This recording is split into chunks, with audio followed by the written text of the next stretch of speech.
And we are live.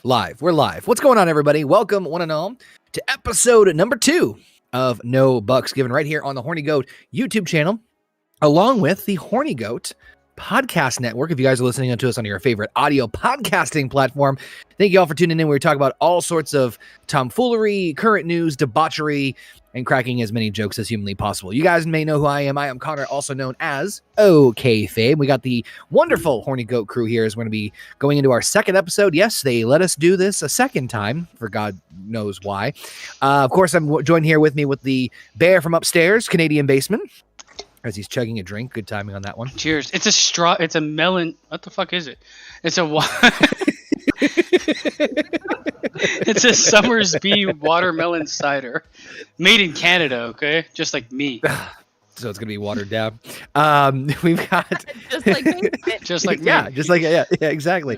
We've I was got born in water. We've oh my god, water bursts. I can't even. Anyway, we've got of course the it couple of the Horny Goat. We got Heather and JP with us. What's going on, guys? Not much. I got Seagrams tonight, so I'm just drinking the usual. I got a buzzball going because I have one left over. So this is gonna be an interesting. We just turned this into a drinking episode. We're second episode in. It's already filled with alcohol. So this episode the is. first one wasn't. Well, I'm not going to get too. I can't drink. Just have some sips as we go. This episode is 40 proof, just right off the bat. And of course, we got the lovely Gina with us. What's going on, Gina? Nothing. I'm the sober one out of the crew. I'm drinking Pepsi. I just started drinking. What? You know what? You know what? You shut up. I'm sober crap. I'm drinking Crown Royal. Oh, man. So, of course, we want to thank everybody for tuning into us live. We're going to give some love to the chat in just a second. If you didn't check out our first episode, of course, this is, like I said, it's like a roundtable podcast discussion. We talk about all sorts of random things and current events and all sorts of just fun things we find on the internet and kind of talks amongst ourselves since we have such great witty banter. If you guys are new to the channel, make sure you hit that subscribe button. Make sure you at least smash that like if you haven't subscribed already. So, because apparently that's what the YouTube algorithm really, really likes. But if you're not able to catch us on YouTube, we're also on your favorite podcasting sites too. We just launched over on Anchor.fm, Apple, Google, Spotify, and Stitcher, and coming really soon to iHeartRadio because we're allowed to be on the internet for some reason. I still don't understand why, but we are allowed. I don't understand. I was canceled once, but I came back with a vengeance. Yeah, listen, they let me on Fight TV. I don't know what the hell that was wrong with them in the first place, but anywho, we got a lot of topics to talk about. If you guys want to check out and follow along, we do have some links in the description on the YouTube channel. So if you guys want to check it out on the description side, we'll be going through each article and kind of each topic. I want to give some quick love to the chat real quick. We, of course, got Alpha, Jurgen, the real Cody. I think that's everybody right now in the chat. Thank you guys so much for coming in here. Already got 13 likes, which is badass. Everybody's talking anyway. No, we haven't even started. I don't know about you guys. We were talking about this a little bit before we got on here. I'm fucking freezing. I am not too bad today. I was up here. Fucking babushka yesterday. Yeah, yesterday he looked like a fucking Eskimo with his blanket wrapped around him. I feel like I can't bitch and complain because, of course, Basement's in Canada, and then Heather and JP and as Wisconsin, and then Gina's in fucking Minnesota. So they're like in three coldest parts of the fucking countries, and I'm in Massachusetts, which it gets cold, but I don't feel like I have the right to bitch and complain. But fuck, yeah, there's only one state that's colder than my state in the winter, and that is Alaska. And sometimes we are colder than Alaska. It's -4 here. Okay, so honestly, where we are in Wisconsin, it's actually about as cold as you usually get, Connor. If really? They're in like way southern. I'm right on the border of Iowa and Wisconsin. Oh, that's right. I literally just looked this up. It gets cold here. It gets bitterly cold here, especially during the winter because there are no trees to stop the wind. So it's windy here all the time. So it's usually colder. But it's like 20 degrees here. It's one. Right now it's 5. Oh, well, right now it's 5 degrees. The temperature's dropping. It was like 20 today. But it was windy, so the temperature, of course, with the wind chill. Which is bullshit. I don't want to know what conditions like if they're fucking perfect. Like, just give me the fucking wind chill. I love I just look at the wind earlier chill this week, because that's what I feel. So fuck that shit. Yeah. It's -4. It's -4 here. But like, well, Connor, my weather is close to yours because I'm not that far from you. Yeah. Currently, not that far. all I want to say right now is fuck you all. Okay. Yeah, you're in fucking deep freeze, man. I am in South Central, we'll say. Yeah. Minnesota. I am in the middle of the fucking Great Plains. There Central? are barely any trees, nothing here, nothing to stop the wind. And on top, She just lost. She lost her internet. Gina's having internet problems tonight. She'll be in and out, but hopefully she comes back. When she said I'm in South Central, all I imagined was like a bandana on her head. I think the internet is telling Gina she's full of shit. Well, I just love how for a second it was like, well, the wind is just, and then just cuts off. Like, it's just the perfect timing. It's like she's bitching about the wind, and then all of a sudden, just bam, gone. She's back, but she's lighting up. I can't hear her. Yep. I'm lighting up from this buzzball, but Yeah, I kind of think. lit up. But anyway, it does get cold here, but not as bad as everybody thinks. well, I love how like over the course of like the last week, we were trying to fucking convert fucking Fahrenheit to Celsius because of basement. It's like you and your metric systems. Well, the rest of the world, you're behind. No. What I wanted to say, anybody that's in the chat that has a question for us, ask in the chat. You can DM us on Twitter, but it's probably easier in the chat to just throw it out there. And like we'll do our best to talk about it because I mean, fuck, what else are we doing? Yeah, right. What's up, Heist? What's up, Heist? Heist joining us in the chat. Welcome, sir. Cheers to you. Gina is apparently a poltergeist. She keeps coming in and out of here because this fucking stream is haunted. But let's get started. Let's kick this bad boy off with the first little bit that we're going to talk about here. So I did see one of the first articles that we were talking about here is apparently there is, and you guys can correct me if I'm wrong on this, there was a... Oh, I'm back. Sorry. Good timing. What an entrance. Sorry. That was quite a way to return. Like, I'm back. Like took her Was it so the much wind? effort Hey, to go out there and fix the satellite. I warned you guys that my internet's been shit all night tonight, so. We already said that. But it's good to have you back. What? I don't know if you heard me say like, oh, she was bitching about the wind, and then literally within the mid sentence she got cuts off. Like the wind can hear you. Yeah. The internet cuts you off because you're full of shit.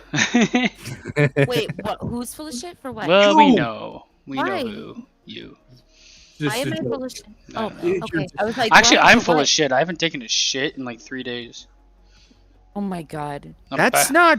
Well, you I'm need saving it up for a rainy day.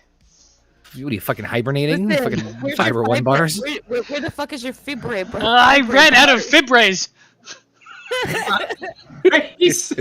So if you don't know, Canada language is a little different than American language. No They shit. put the E in front of the R. They put the R in front of the E. Fibray Nice. 1. It's like Spanglish, but with French. The same thing. It's just it's just the English. Yeah, we're more Like English. French. We're not. You guys Oh, separated.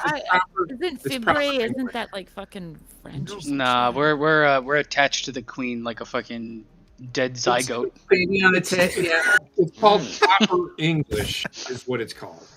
Anyways, he sends us this picture, and it says fibre bars, Fibray fibre, 1. whatever. Fibray 1. It's fiber. Fibre 1. Fiber 1. And I'm like, I don't know what the fuck fibre is, but I'll eat a fiber 1 bar. Like, That's what it this is. You is should. America, bitch. From the You shit manufacturers. your- though. you're- Shit your you're brains closer- out. Listen, you're closer to America than you are to England, so it's time you. Listen, we're know, under come to the America's monarchy, side. okay? God save the queen. And such. Trudeau just loves sucking the tit of the queen. So I think he likes there's sucking not dick even- more than tits. To be Come suckle on the apples of basement. I fucking hate that nutcracker cunt. What's up, Beersy? What's up, Heist, Defoe, and Beersy in the chat as well. Oh, this is going to be a good one. Anyway, let's get cracking the first article here. So, decades-old DNA leads police to murderer of teen hitchhiker. So, there's an article that came out that a police in Oregon believed they identified the killer who cruelly murdered Fibre, 2 teenagers more than 4 decades ago. So apparently there was these 2 teenagers that were found dead in November of 1978. They had been hitchhiking, male and female. No idea what was going on with this. No idea what was going on with this case for a very long time until literally they were able to get DNA from the person who they suspected back in 2019, and then they literally became a prime suspect in 2021. So they were able to identify this guy. God, like how many years later is that? Like, that's insane. You're looking at what, 10, 20, 30, 40, almost 50 years later. And unfortunately he passed away. So, but it's interesting that it's interesting that they were able to finally catch up to this guy this many years later with DNA evidence. It just I don't know about you guys. I've seen so many of these cases that have been either cold cases or just absolutely or just recently solved because of DNA or exonerated for or DNA evidence or lack thereof. The crazy thing is I believe it was last week, there was another case from, I think, 1983 or 4, and it was, I want to say North Carolina or somewhere in that area. A little girl had gone missing back then, and they never found her body. But they had some sort of DNA evidence. I don't remember what they had.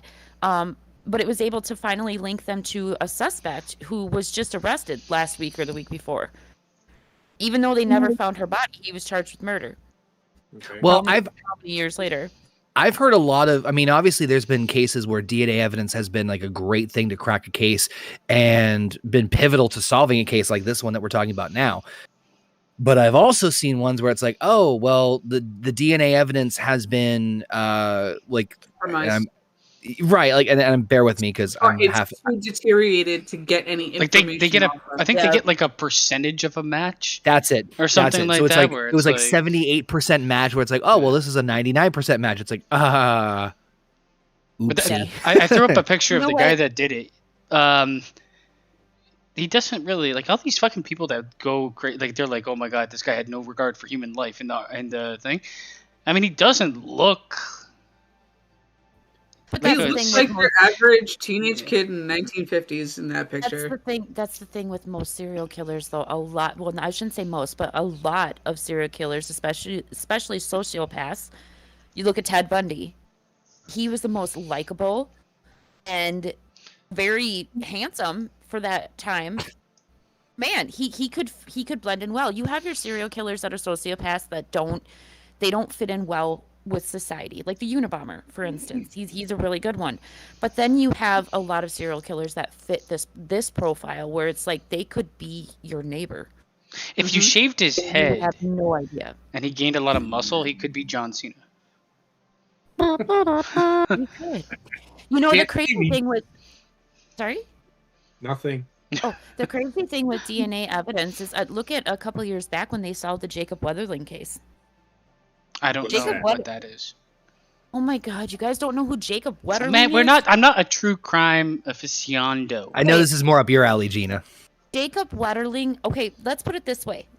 When we were kids and you started hearing about the stranger danger shit in like the early 90s, that was in like the late 80s, early 90s, that was because of Jacob Wetterling.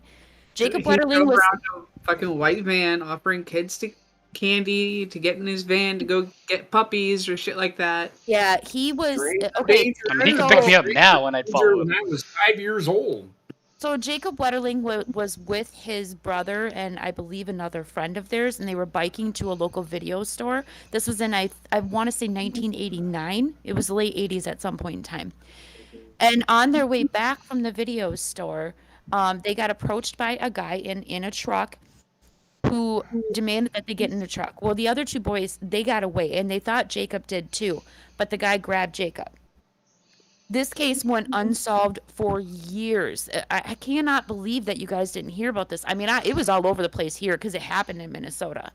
But it was an international case actually, because they were wondering if maybe he got sex trafficked or anything like sex trafficked.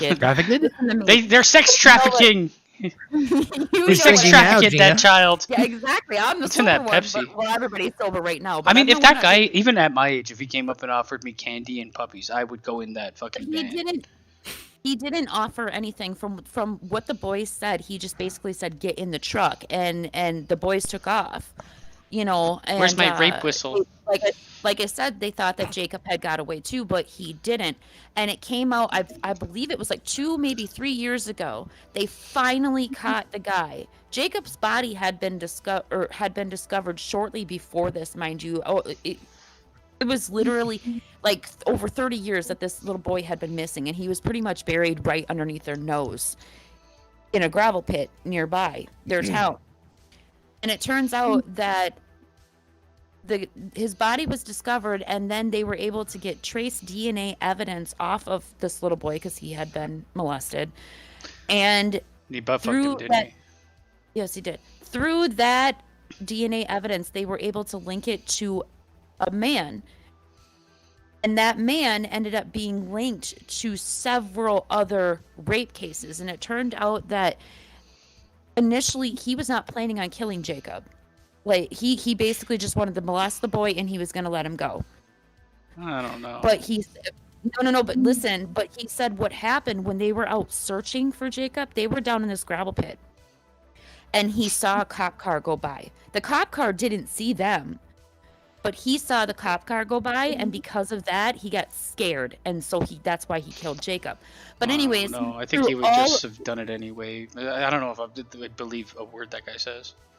Right, but I didn't mean to do it. Let me off. But anyways, over 30 something odd years later, that they were able to discover that DNA on the body and then link it to this guy, and not only link him to Jacob's murder, but they linked him to several other cases of child molestation. So I want to throw this out there to you guys, and to everybody. I also throw it out in the chat too. I mean, I just mentioned earlier about like the idea of DNA evidence, and you usually think DNA evidence is a surefire lock-in, like, oh, that is definitely fucking his blood. Now I know that DNA matching has gotten better over the years. Do you think it's better? It's obviously better than it is now. Do you think it's a surefire thing? No, because you can plant DNA evidence. Not even just that. If it's a woman that gets killed, what if she had unprotected sex just before she got just randomly shot in the head on the street? Yeah. Touche. I didn't even think of that possibility. So it's like, I mean, it's a good tool, but like everything else, you have to take it with the bigger picture of what's going on. Right.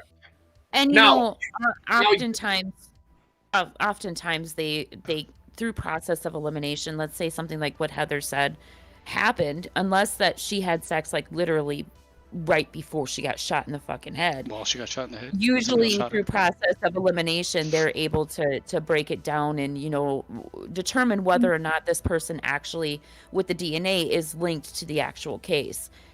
However, there is a huge gaping hole in that, like Heather said, to where it could happen, but if it's a good detective, then it won't happen, if that makes sense. Yeah, right. No, but good detective. JP, what were you going to say?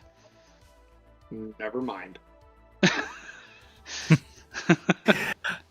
Good talk, buddy. The same thing. Okay. Okay. I wasn't sure. Listen, I'm in his head right now. I'm staring at his. You don't get out. Get out. You don't want to be in there. It's not safe. It's a torture chamber. I was just the only thing that I will add to it is pretty much, I mean, like Heather said, it's okay this guy is a suspect because he did have the DNA on there. He is or she is going to have to prove an alibi. Yeah. Right, of where they were at that time. But that being said, that person, if they had intercourse or whatever, and it is like that motherfucker just hit and run and left, and then the next person showed up and shot her in the face or whatever. I mean, they deal with this with hookers quite frequently. The thing is, I will say with like ladies at the evening, I don't want to disrespect anybody out there. They deal with it a lot. Hookers, that's what they're called. They have sex a lot, and there's a lot of violence that come to prostitutes, and they're turning Johns left and right. So there has to be some sort of a pretty good effort going on. More than one sample of DNA on them. But I would say, exactly. True. I think they lean very heavily on DNA for the cold cases because you don't have a lot of the supporting. You don't have you can't really go back and re-interview witnesses, and everything is whatever was done, and you're using that. Right. If the people are no longer alive, say, or whatever, you're limited. Yes, they do use DNA for rape cases. Absolutely. First of all, they kind of have to. Well, yeah. But with cold cases, you're limited to what you can do. Nowadays, shit happens. You got a lot of fucking you got CCTV or whatever. You got like tons of camera footage for areas, and you can actually talk to the person. But in the past, now that they can look and like determine with samples that have been kept or whatever, they can determine something to either exonerate or put someone away. I think they lean super heavily on DNA from the past. I do agree with you on that one. I think they definitely put more. You're right, because they literally have nothing else. They literally have nothing else to go on. Yeah, solve the case. Yeah. Right, exactly. You know what? Like, Basement, you brought up the surveillance camera footage, and I have Discovery Plus, and they have a show on Discovery Plus, which I believe is of course you do. The show. Network. Shut up. Listen, I love my Crown TV. But they have a show on there that's specifically dedicated to like crimes being solved by surveillance cameras. just like they use the surveillance cameras to go through and track down where their suspect was, and it's kind of neat to see how some cases are solved simply by tracking them through surveillance cameras. Yeah, that show is on Investigation Discovery. Candid Cameras took a dark turn after season 10. Did you guys hear about that person that got like exonerated? I don't know. I think the charges were like he was charged with murder. You're talking about the guy who got exonerated because he was caught on an episode of Curb Your Enthusiasm? Yeah, he was charged with the murder of like a kid, and they found it in like footage they didn't use for the show, but he was there at a baseball game, and the guy, the lawyer, whoever was representing him, saw it or found it, and he got off because of that, because the murder took place at the same time. Yeah, that's insane.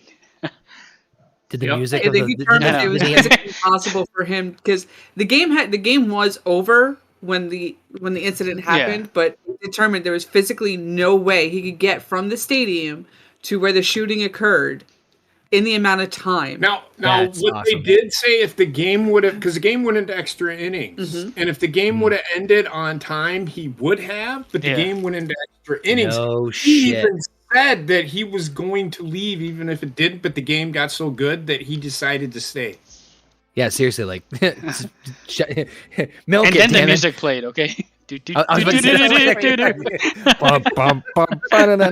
You know what? It's so crazy how so there's so much technology at the fingertips of detectives these days, and it makes there's you too wonder much. how and Sifting through it is difficult.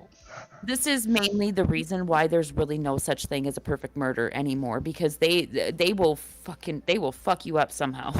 There will either be a camera out there that you didn't know You about, can't think of everything. some sort of DNA that you left behind, or they will ping your fucking cell phone. You can't think of everything. So Exactly. Yeah, one single person cannot think of everything. yeah, the music popped up at the end of the trial. I said in the chat the music popped up during the trial. It's like, and you are not guilty. Bum bum bum.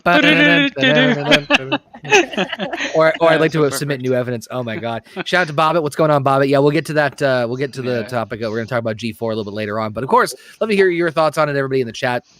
Anybody listening on the playback, make sure you let us know about that.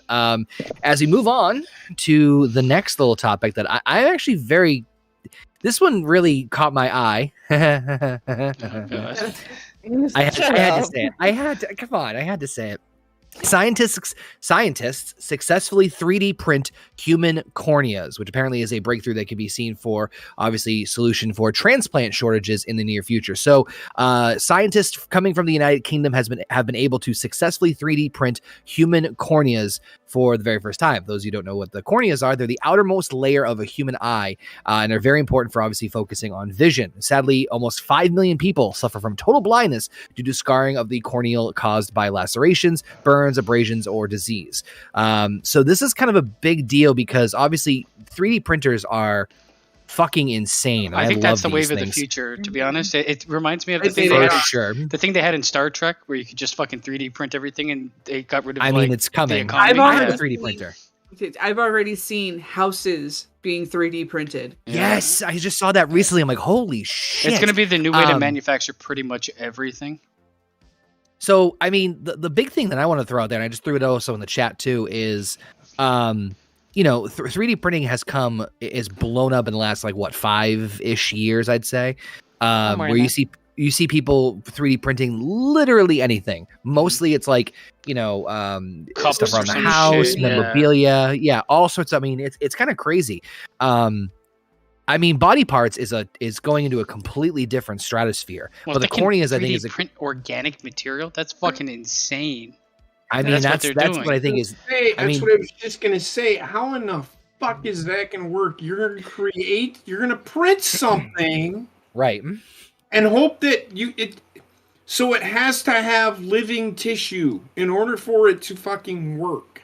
Not everything does. Not everything. I think you can think about it like a knee replacement. You don't, or like a hip replacement. Right. That's titanium. Now you're talking. Okay, that's. But they did 3D print like a human ear or something at some point in time. They have to graft it to something living though. So they 3D printed it, and I think they grafted it to like a rat or some shit, and it ran around with a ear on its back. But just to make sure that it has blood flow and stays alive, right? Well, that's what I'm saying. They're going to have to use organic material to create organic material, obviously. Naturally, yes. But So, you know what? like- There's a lot of people out there that donate their bodies to science. A lot of to begin with, vegetables. that's what they pass. My best friend actually did that when he died because they didn't know why he died. They couldn't figure it out. He had some sort of an illness, so he donated his body to science to try to figure out what happened to him, so it wouldn't happen to somebody else. Or if somebody's Imagine like shit that brain rat dead heard. and they're going to like pull the plug or something, you might as well, while they're alive, you know, harvest them. I'm an like, organ use donor. every part of their... Same. Yeah. I am I don't too. think you want my organs. My organs are all fucked up, but you can have them if you want. Yeah. I mean, listen, I'm not using them, so Listen, who wants Basement's heart? He just said we can have him if we want him. Take it.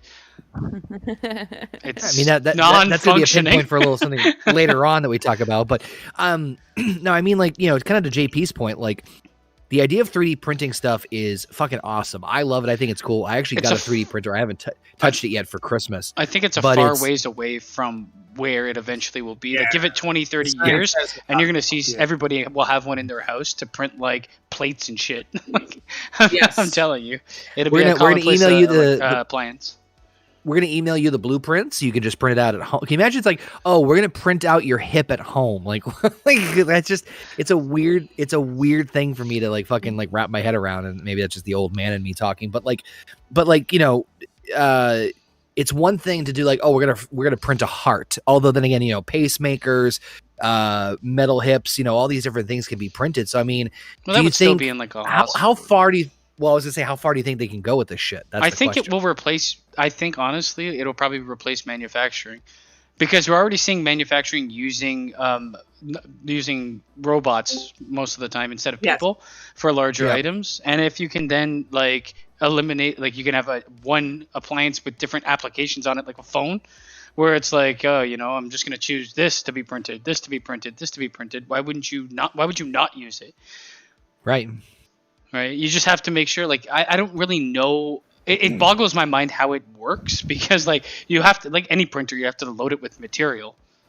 Mhm. So Well, I have always one, think so- what you print is going to be weaker than if you were to build it in any other way.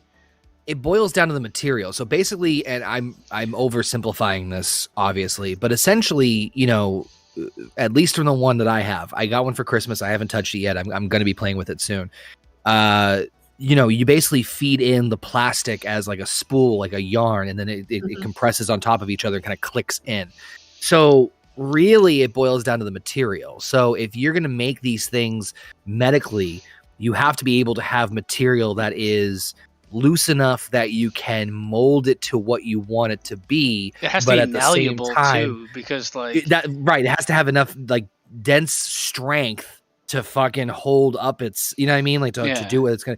Hey, I'm gonna go ahead and put like this like $10 Walmart plastic thing in your body. But it's You'll- like you'll be you can't fine. It's print, like fine. you won't be able to print wood, for instance, right? You have to, everything has to be something that can be liquefied, because how else is it going to print it?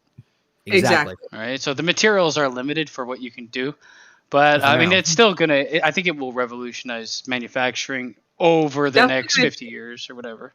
I think it's definitely going to change the entire construction world because of the amount of cement that you can use cement for it and build completely 3D print a cement house. I mean, to what Heather said earlier, there is a YouTube video where somebody 3D printed an entire house, which is just fucking. I mean, it took. I don't even know how long it took. It took like months, obviously, because Yeah, of but how much. You know, it didn't stuff- take physical labor. You just wait for the Right. shit to fucking. It just literally, you just see bake. the fucking thing just going over. Easy like, bake oven. I easy baked oven in my house. Can you imagine? You can buy a house in a Crazy, 'cause, box. like, Fuck's sakes. Think about it. If you have a 3D printer, you know, that's capable of doing it, all you would have to do is buy the materials and buy the land, and you could build your own fucking house. Yep. Yeah. Literally. Heis says in the chat that he was talking about, like, obviously referring to the eye issue that we were talking about earlier, that he just got an Oculus last week and it's kind of spooky. And Alpha was following up saying, I don't mess with those Oculus things. I'm never sure exactly how well those things work. Plus, you tend to look stupid while you're using it and running into crap. I've used an Oculus once before, and They're fun as shit. it's fun as shit, but it's also really like you do look like I mean, I wouldn't really Yeah. care how No. I don't. Nobody's watching me anyway, so. But I definitely would probably break my neck. But here's the thing with the Oculus. What Austin and I have both noticed with that is you can only play it for so long before you start to get dizzy. Yeah, Yes. I can For see sure. that happening. Yeah. I mean, the chat Your also brain, says, it's all because your brain knows you're not actually moving it like you are, like your eyes are seeing you moving. Right. Become off balance. You know what they Yeah. should What- do for this thing? They should have like a tape or a bar or something that you put down in like a square around you, so that if you pass that point, it like buzzes you or something and lets you know that you're fucking Turns it off, about to walk into a Yeah. wall. But there is something, I did see a video of when these were being tested at a convention, and they actually had a stand that had an elliptical type floor. I think I know what you're talking about, but go Oh, ahead. Where yeah. no matter what you're wearing on your feet, you are moving in the direction that you are going in the game, but you're Yeah. not leaving that one spot. So I saw one that was Austin- kind of like that was like that, where it's like you're in it and you have like basically like a hip swivel. Like you ever see those baby bouncers? It's like, Like Ready that. Player One. Yeah. So you have like your hip is attached. You can still freely move, but if you attempted to run, you're staying in place, and there's like a treadmill like material at the bottom, so you can feel the traction of you moving. Room. No, I mean, here's the thing. Jesus, yeah. Austin wanted me to play The Walking Dead with the Oculus, right? And I'm like, you understand what's gonna happen, right? Like I am literally the world's clumsiest fucking person. I will trip on thin air. Okay. Listen, if you listen to this, get her to do it and start videoing right No. Seriously. away. I guarantee you what's gonna happen. I'm gonna fucking get scared and I'm gonna take off running and I'm gonna crash into a fucking wall. That's what I'm hoping for. It's great content right there. You know, I did hear that. You know how like the PS5 has that what's it called, haptic triggers? Or Yeah, what are I they know called? what you're talking about. Yeah, It's something like that. It's hepatic or something like that. Hepatic or heptic or something Yeah. like that. Okay, Yeah. I thought he said half dick. So okay. They have No, half not dick half triggers, dick. right?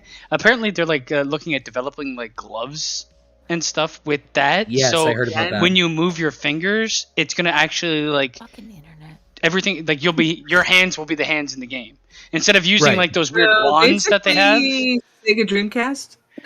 No. We don't talk about drinking. Like instead of using those fucking dildo wands with the Oculus, you have like actual hands, for fuck's sakes. Yeah, no, I know what you're talking about. I know what you're talking about.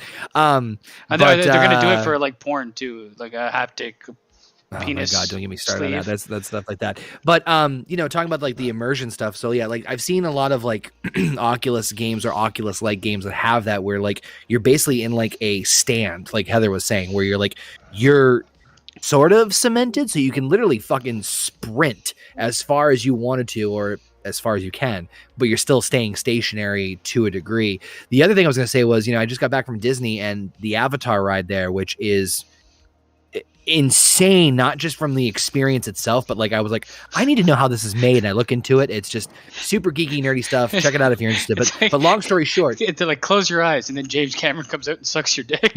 hi, Welcome to Avatar. Whoa. Jesus, Best and what's up, ride Casey? ever. Of course, we talk video games, and Casey slides into the chat. But no, like, so I thought it was like the Back to the Future ride, where basically like you're staying still, but the screen is moving, and you're so immersed that it feels like you're moving. And I was completely wrong. It's the screen is everything, still, but everything else is moving. I'm like, oh, that's a mind fuck if I ever saw one. So it was just very interesting to see, like, how immersive that stuff is. And man, video games are gonna get fucking really, really interesting. But dude. You remember the movie Hackers? yep. Yeah, I remember that. That's what it's gonna be in like 10 years. Angelina Jolie in that movie? Yes, that was her Yes, she first was. movie, I believe. Yeah, she was. Real quick before we get into our next topic, I do want to give a couple of quick cheap plugs and shout outs. If you guys haven't subscribed, like I said already, the YouTube channel, make sure you do so. YouTube.com/Horny Goat. We are at 344 subscribers. We are trying to get to 500 by the halfway point of the year. So if you haven't subbed already, make sure you do so. And check us out on all our favorite audio platforms too. We're of course on Anchor, Apple, Google, Stitcher, and Spotify. So if you guys can't catch us live, you can always catch us on those audio platforms. We got some cool stuff coming up on the channel tomorrow. We have NAW, New Alternative Wrestling, New Beginnings. And then, of course, later on in the week, we have more gameplay. We have Group Stream Wednesday, more movie watch-alongs with, we decided it was Dream Warriors, right, for Friday, next Friday. Dream on. Watch-along. And then, of course, we'll be back here. Yeah, we're like, it's Trex Peg. Just like, let's just say it's Trex Peg. And then, of course, we'll be back here every Saturday night for No Bucks Given. So make sure you guys come back for that. Always appreciate that. As we move on real quick to our next topic, kind of talking a little bit about the medical stuff with the corneas and stuff. U.S. surgeons were able to successfully transplant, or at least so far, transplant a pig heart into a human patient. Now, this one's kind of interesting. I have my whole family has a big medical background, so I always find these kind of things a little bit fascinating. But in a medical first in Maryland, doctors transplanted a pig heart into a patient in a last-ditch effort, that sounds safe, to save his life. And this was coming off, I believe this was posted, just earlier this week. So as of Monday, he's doing pretty well. While it's too soon to know if the operation really will work, it marks a step in a decade-long quest to use animal organs for life-saving transplants. Doctors at University of Maryland Medical Center said the transplant showed that heart from a genetically modified animal can function in the human body without immediate rejection. So, of course, the big thing, I want to paraphrase this, and again, you can check out the article in the description, is that it's not they just took the part, it's not like they're just like, oh, here's a pig, and then put it right into him. They did do some genetic modification to the heart in order for it to work properly. So it's not like they just, oh, here's a pig heart, let's just go down to the local butcher and get a pig heart. They did have to do a little bit of kind of, tinkering with the heart in order to get it to actually work. Again, so far so good. Monday, the patient was breathing on his own while still connected to a heart-lung machine to help his new heart. Next few weeks will be, of course, very critical for him as he recovers from surgery. And they're basically kind of like, it's like putting something together with duct tape or flex tape. It looks like it's holding up fine, but we're just afraid to touch it. We're afraid to move it. But if this shit works, this could be a pretty interesting little development, especially with, Baba just said in the chat, I just thought of it too. I got a pig heart in me because I'm sassy. Right. Good Lord. So, would you guys, go ahead, Connor. I'm sorry. Oh no, I was just going to throw it out there and say, like, what do you guys think of this? Do you guys think it's a safe idea? Do you think that it's, question this wholeheartedly? How long do pigs live? How long do pigs live? Good question. Let's look that up. You already know. Here's the thing. How long do pigs live? I mean, I'd rather have 15, 20 years with a pig's heart than 0 years. Right. Let's say that pig. Here's the question.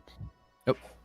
Sorry, Let's say that pig has been alive for 15 years. No, I don't think they would use it as a transplant pig. Well, here's the thing. Go ahead. I just cut off JP. Go ahead, JP. No. He gets this like mean dad look. Just talk. No, Heather. Oh, I'm just saying. How long does a pig live? 20 years, right? So, how long do you really think that heart is going to last? Well, so in defense of this particular case, sorry, real quick, Gina. In defense of this particular case, he knew that there was a very good likely chance that he was going to die from this. It's like, fuck it, let's do this. Yeah. But go ahead, Gina. Go ahead. My question would be, it's more a statement than a question. I don't necessarily think that this is a long-term fix. This might be something that they're looking to do or implicate in order to make people that are on a transplant list last longer to actually get the organ. Does that make sense? Like, it'll extend their chance. Yes, it'll extend their chances of survival in order to wait longer for the list for the organ. And who knows, they might end up like transferring to use an animal that lives longer if it ends up working. I find a lot of these things with transplants, especially with a transplant like a heart, chance of living is really low. Well, number one, there is a sugar, because you remember they did this with a baboon heart with a child. Yep. Oh yeah. Because their hearts are very similar to human heart, but there's a sugar in their organs or in an animal's organs that they have, and this is that modifying that you're talking about. They have to remove those sugars in order to do this transplant, or else it was going to automatically reject it. Right. Yeah, they're basically. So, go ahead. they're just a shot in the dark. If it works, I'm all for things working, but how long is it really gonna work for? If, like I said, how long does a pig live?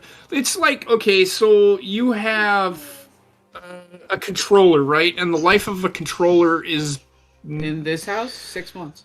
Okay, I'm good, motherfucker, right? But so the life of a controller is usually what? I mean, most of my controllers, unless it was the Switch, because it's built like shit, last the entire time I have the console. So 10 years. So, well, okay. So, and by the it wears out. Right? There's wear and tear. Everything. So again, you have this heart. You're going to replace this heart, and I know human to human is a lot simpler because we have the same anatomy. We have the same. You know what I mean? Yeah. And even then, it doesn't work most of the time. We have the same composite. Yeah. But there's wear and tear on a heart. There's wear and tear, and just because you transplant it doesn't mean that it's going to work. I feel like it's they're not looking at like solving the issue overnight, but it's a step in the right direction of being able to get to a place where maybe you'll be able to, if this works, then we have a starting point for basically modifying or genetically creating an animal that you can then harvest for its organs to use. Even if it lasts, let's say it lasts a couple months the first time, right? Let's just say a couple months. Then you have a building block that you can start, and you can keep on genetically modifying and keep on getting those guinea pigs who are desperate to live, even if it's just a couple more months. You know, and you're going to keep on building it. This is what science is made of. You if it works, then great. If not, then you wipe the board clean and start over. Sorry. I think that you're frozen. Oh, I thought you were No. frozen. I'm trying to make sure I keep that like idea in my head before I like lose it because of my fucking ADHD. So 3 things. 1, shout out to Joe Compton joining us in the chat. What's going on, Joe? Second, I think that you have to kind of look at it on a case-by-case basis as well. Is this because I see JP's point. If you're looking for this to be a permanent fix, you kind of have to weigh out a little bit of things here when it comes to like, what organ is it? What's the expectancy? How much mileage are you getting out of it? But on the other hand, I think the other part of it is, if this is used as a temporary solution, I think it's a great idea because at the very least, like you hear about all these organ transplant lists that are fucking miles long. And so again, not the best solution, but it's like, hey, if we put whatever the organ is, again, depending on the case by case basis and whatever whoever the person is, etc., we can put this in you for now, with the idea being is that we can, you know what I mean? That could be a huge impact on organ waiting lists, in my opinion. It's not even just that. It's not even just that. It could also give them that little extra time to finally get all of their affairs in order. Yeah. Right. I mean, if it was me and they're like, you're going to die in a year unless you get an organ transplant, give me the fucking pig's heart. Fuck it. Yeah, because we had to lose. Heart. Yeah. I mean, if I get an extra 5 years versus 1, that's better than nothing, you know. Well, and not only that, but you know, as Connor and I both said before, if it's going to be used in order to extend a person's life until their name comes up on that transplant list. Yeah, I mean, if it cuts down wait time. My question with that is, how safe is it to do 2 heart transplants to someone? Like, I don't know. Again, case by case. I'm not even talking about like a heart specifically. I'm talking about any organ. Yeah. Right. It could vary. I think it's much more likely like to have like kidney or liver or something not as important as the fucking heart, because I don't know, man. I get where you're coming from. But let's face it. I mean, let's say you're 32 years old, okay, and your heart starts giving out or whatever. You're gonna do whatever possible to continue living because you're young. You haven't barely fucking lived your life yet. You want that extra time, and even if that extra time is even just an extra 5 years, you're gonna do it. Or most people would do it anyway, just so that they have that extra 5 years with their family or with their friends or whatever, and they actually have that chance of saying goodbye and taking care of their final affairs, like Heather was saying. Mm-hmm. Yeah, I think it's just a case like I get Basement's point. Like a heart is like, well, that's a not that pretty there big aren't starting too many point, unvital organs, but yeah, you know, yeah. Well, there's some that you can live without.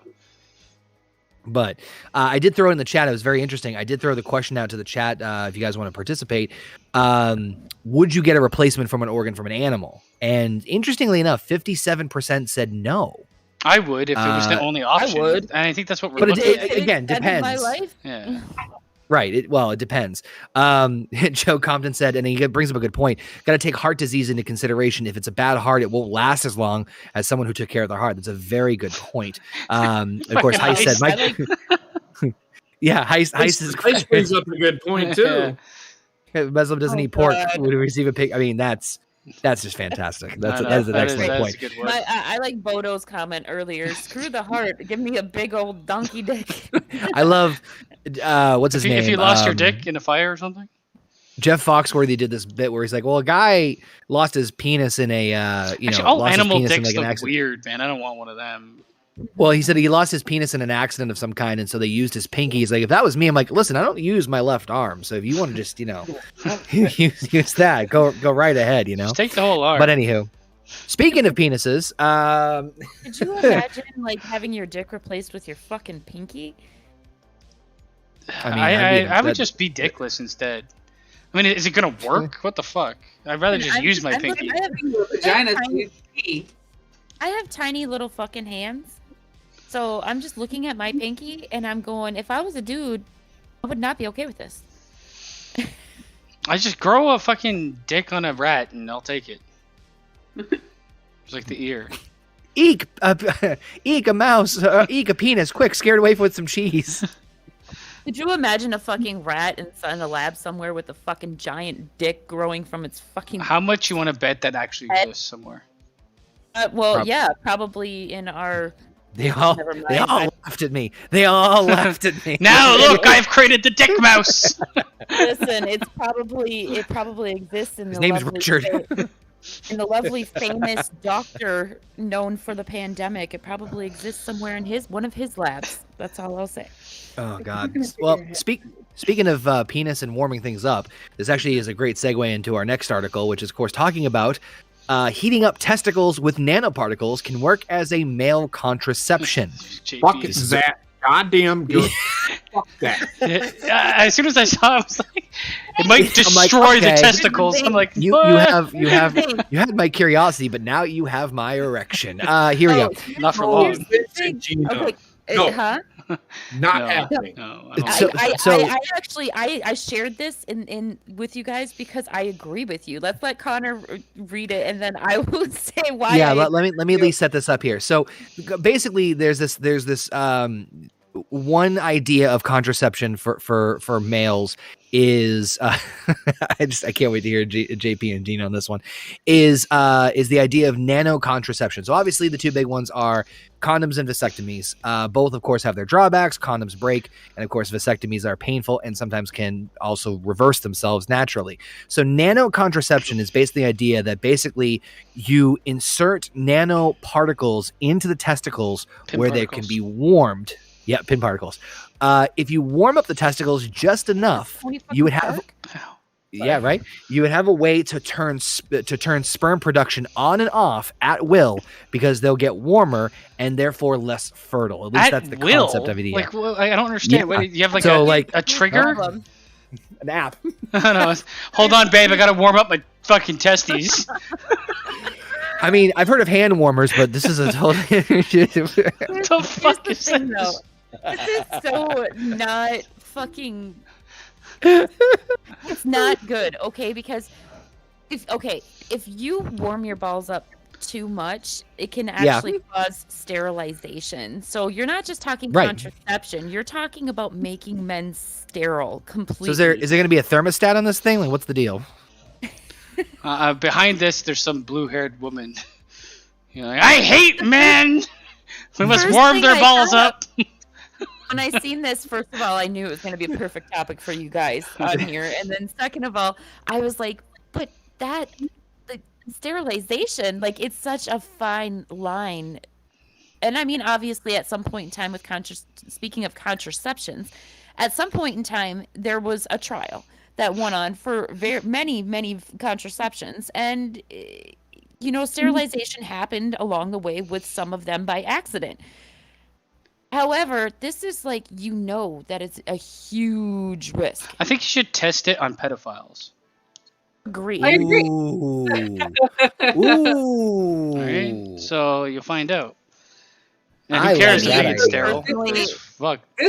Personally, I agree Shit. with the old way of dealing with pedophiles, and that's just cut their fucking dick off. Eunuchs? Yeah, Make them dude, eunuchs? They can still finger blast kids. No, just make them Munich, and then if they fucking go Just- near a child, then you hang them. But you do What it if to you India. cut their head You off, cut I their guess. balls up and you go to jail. Well, you cut their dick Listen, off, and DNA evidence in the future is like, he actually didn't rape those kids. Now you got that dickless wonder like the is on equivalent- your It's like mind. the Here's the equivalent of thing, burning when off it a comes- fingerprint. Here's the thing: when it comes to my children, I will not stop at anything. If anybody hurts them, they will fucking feel my wrath for days on end, and I don't give a fuck. I will rock the shit out of How that is orange Jared jumpsuit. still alive? Yeah, right? Like, I saw a Seriously. picture of that guy in the fucking Because prison. I he's mean, in protective custody. That's why. No, he's running 5K a No. day. In a protected prison for pedophiles and other. yeah, because the second he would other be in the people like public that. or like in the Listen. public, yeah, he'd be dead. Listen, I'm not gonna lie. My step cousin is in prison for something very similar. I disowned him a long fucking time ago because of this shit. You own But him? he got put. I disowned him, but he got put Did in a you own special him? prison. No, fuck you. No, he was like my favorite cousin until I found out what he fucking did, and then I was like, Was. "Fuck you! You're no longer part of my family."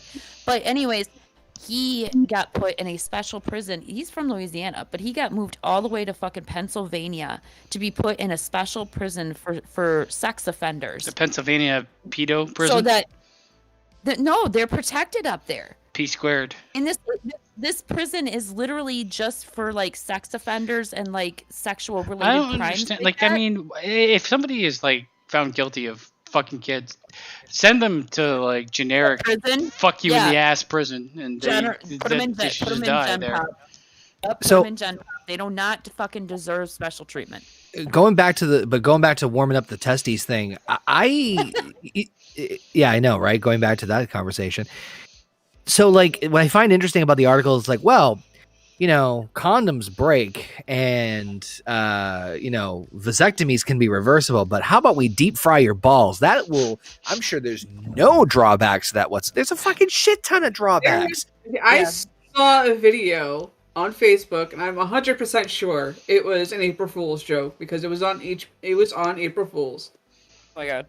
I mean, Essentially giving you a remote-controlled version of a vasectomy for the time being, and then you can just flip the switch back on, and you're right back to not being. yeah, we'll just 3D print it and we'll be good. Yeah, Sorry, we'll I just got do- a Right. message saying we were disconnected and reconnected. That's why my face went weird. Okay. Oh, I think OBS. I think it's fine. as far as It looked, no, we're good. As far as I can tell, we were good. But Yeah, it know. did a- I feel like at some point in time you're going to be like, I'm going to warm up my balls so we don't get pregnant, and then it's going to warm up too much. hold on, honey, I'll be right there. Not only that, but it can cause so many problems. Like if your balls warm up too much, like do you have any idea how many tubes and shit run through your testicles? Like that I can got cause. tons of tubes, girl. Because here's the thing. No, here's Gina, the tell me thing. how many tubes run through my balls. Yeah. Here's the thing. My ex-husband, okay? How many tubes? My ex-husband, he fucking deserved this, by the way. I was laughing my fucking ass off internally. Oh, I can't wait for the whole this. time. Okay. But somehow, one of his tubes in his fucking balls got twisted and intertwined with another one. He had and he was in testicular torsion. so- Blue balls. He was in so much fucking pain. Yeah. So much pain. I thank And God you know I've never what? had blue balls.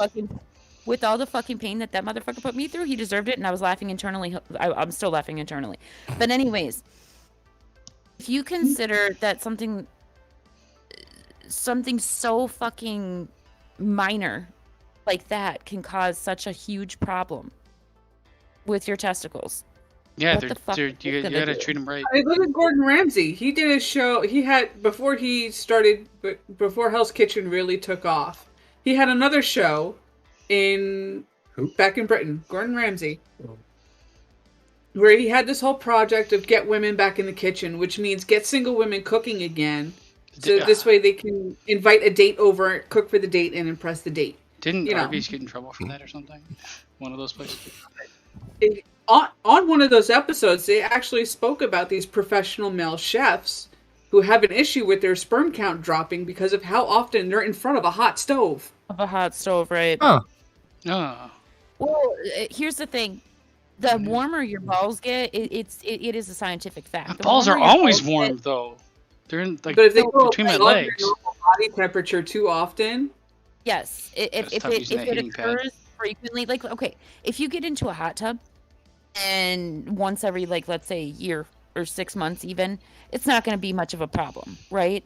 But think about getting into a fucking boiling hot tub every single day. It's going to cause not sterilization completely, but your sperm count is going to go down because the hotter your balls get, the more your sperm count goes down. You know an awful lot about my balls. Yeah, I was about to say. I think you've done a lot of research on this. JP, I want to hear your thoughts on the testes warmers here. That is never happening, and whoever came up with this fucking idea is the biggest dumbass I've ever fucking met. And it's probably, You know what? and I hate to say this, is probably a fucking woman who hates men. Blue hair! Oh, good God. I don't know. I'm just speculating, of course. Okay, Why is it okay to torture men like this? I don't know. Okay, Yeah. hold up, back the fuck up. Hold on a I'm not second. gonna back the fuck up. Hold on a second. Time out. No. I Go want ahead. you guys, one of these days, I want you guys to get a list of the side effects for birth control for women and see. I have want the you to side do effects it. for birth control for women. No, not for fuck's sake, JP, because we have just as many side effects as you guys do with this thing. Actually, we have only more. hell though. That's only if you use hormonal. I'm not saying you don't have. So what you're saying is I don't have a right to bitch about. No, that's not. No. Okay. That's not what No, I'm saying no. at all. I was just like, hold up, we have fucking just as much. I'm I didn't not even take arguing birth that. control, and I got the fucking side effects for it. I'm arguing about the damn side effects for fucking hot balls here. I'm not arguing about the side effects for birth control on women. He's got them hot balls. Okay, seriously though, I want you guys, like, just for shits and giggles, I want you guys to on air read the side effects for fucking a hormonal right. birth control. Let me see these. Hold on, I'll look it up. I mean, you don't have to do it right now. We can do it on No, another show. I'm gonna. I mean, condoms. You might as well fuck a doll because it doesn't feel good. The reason why I want you guys to do it is because I've seen it done on fucking TikTok before, and the guys' fucking reactions were hilarious. I bet you. I know what they are. I'm pretty sure, and I'm pretty sure I have all of them. You have ovarian cancer? Yes. I'm pretty sure you don't even have testiculars. All right, let's see. I'm trying to find the. You don't have Let's to do it see right here. now. We can do it some other All time. right. We'll save that for later. No, But yeah, I completely agree with you as far as like the Yeah. dangers of sterilization. I know that and they the want to fuck like that. create like a foolproof way to have sex without having a kid, and you know what? It's probably not going to happen. So just the risk No. is always there. yeah, even the chat says so. 100% said is I put it in the chat, is warming the testes a good idea for birth control? And literally everybody said no. Real quick in the chat, Alpha's like, give me a horse cock and I'll be all right. I'm like, well, dick on a rat. I just thought Said you- high. Jurgen. It looks disgusting. Yep. Jurgen, explain to me. I just want to know. Okay, I'm on a call right now with 3 men.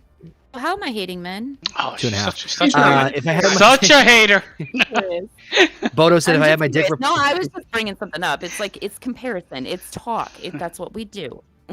Bodo said if I had my dick replaced with my pinky, my girl would get way too excited. It's worked for 100 years with tidy whities for birth control, which, oh my God. That's Mountain Dew true. wasn't Mountain Dew a thing that was killing everyone's sperm at some Yep, point? that was another big one. That was like Mountain Dew was the big thing. Do the do, so you can't What? do I the never do. heard that one. I know. I think it was just bullshit a long time ago. Yeah, Warm I bu- never heard of that one. Joe Compton said warm balls would come in handy in the cold winter months, but wouldn't have to account for shrinkage when it's cold. That's a very good point.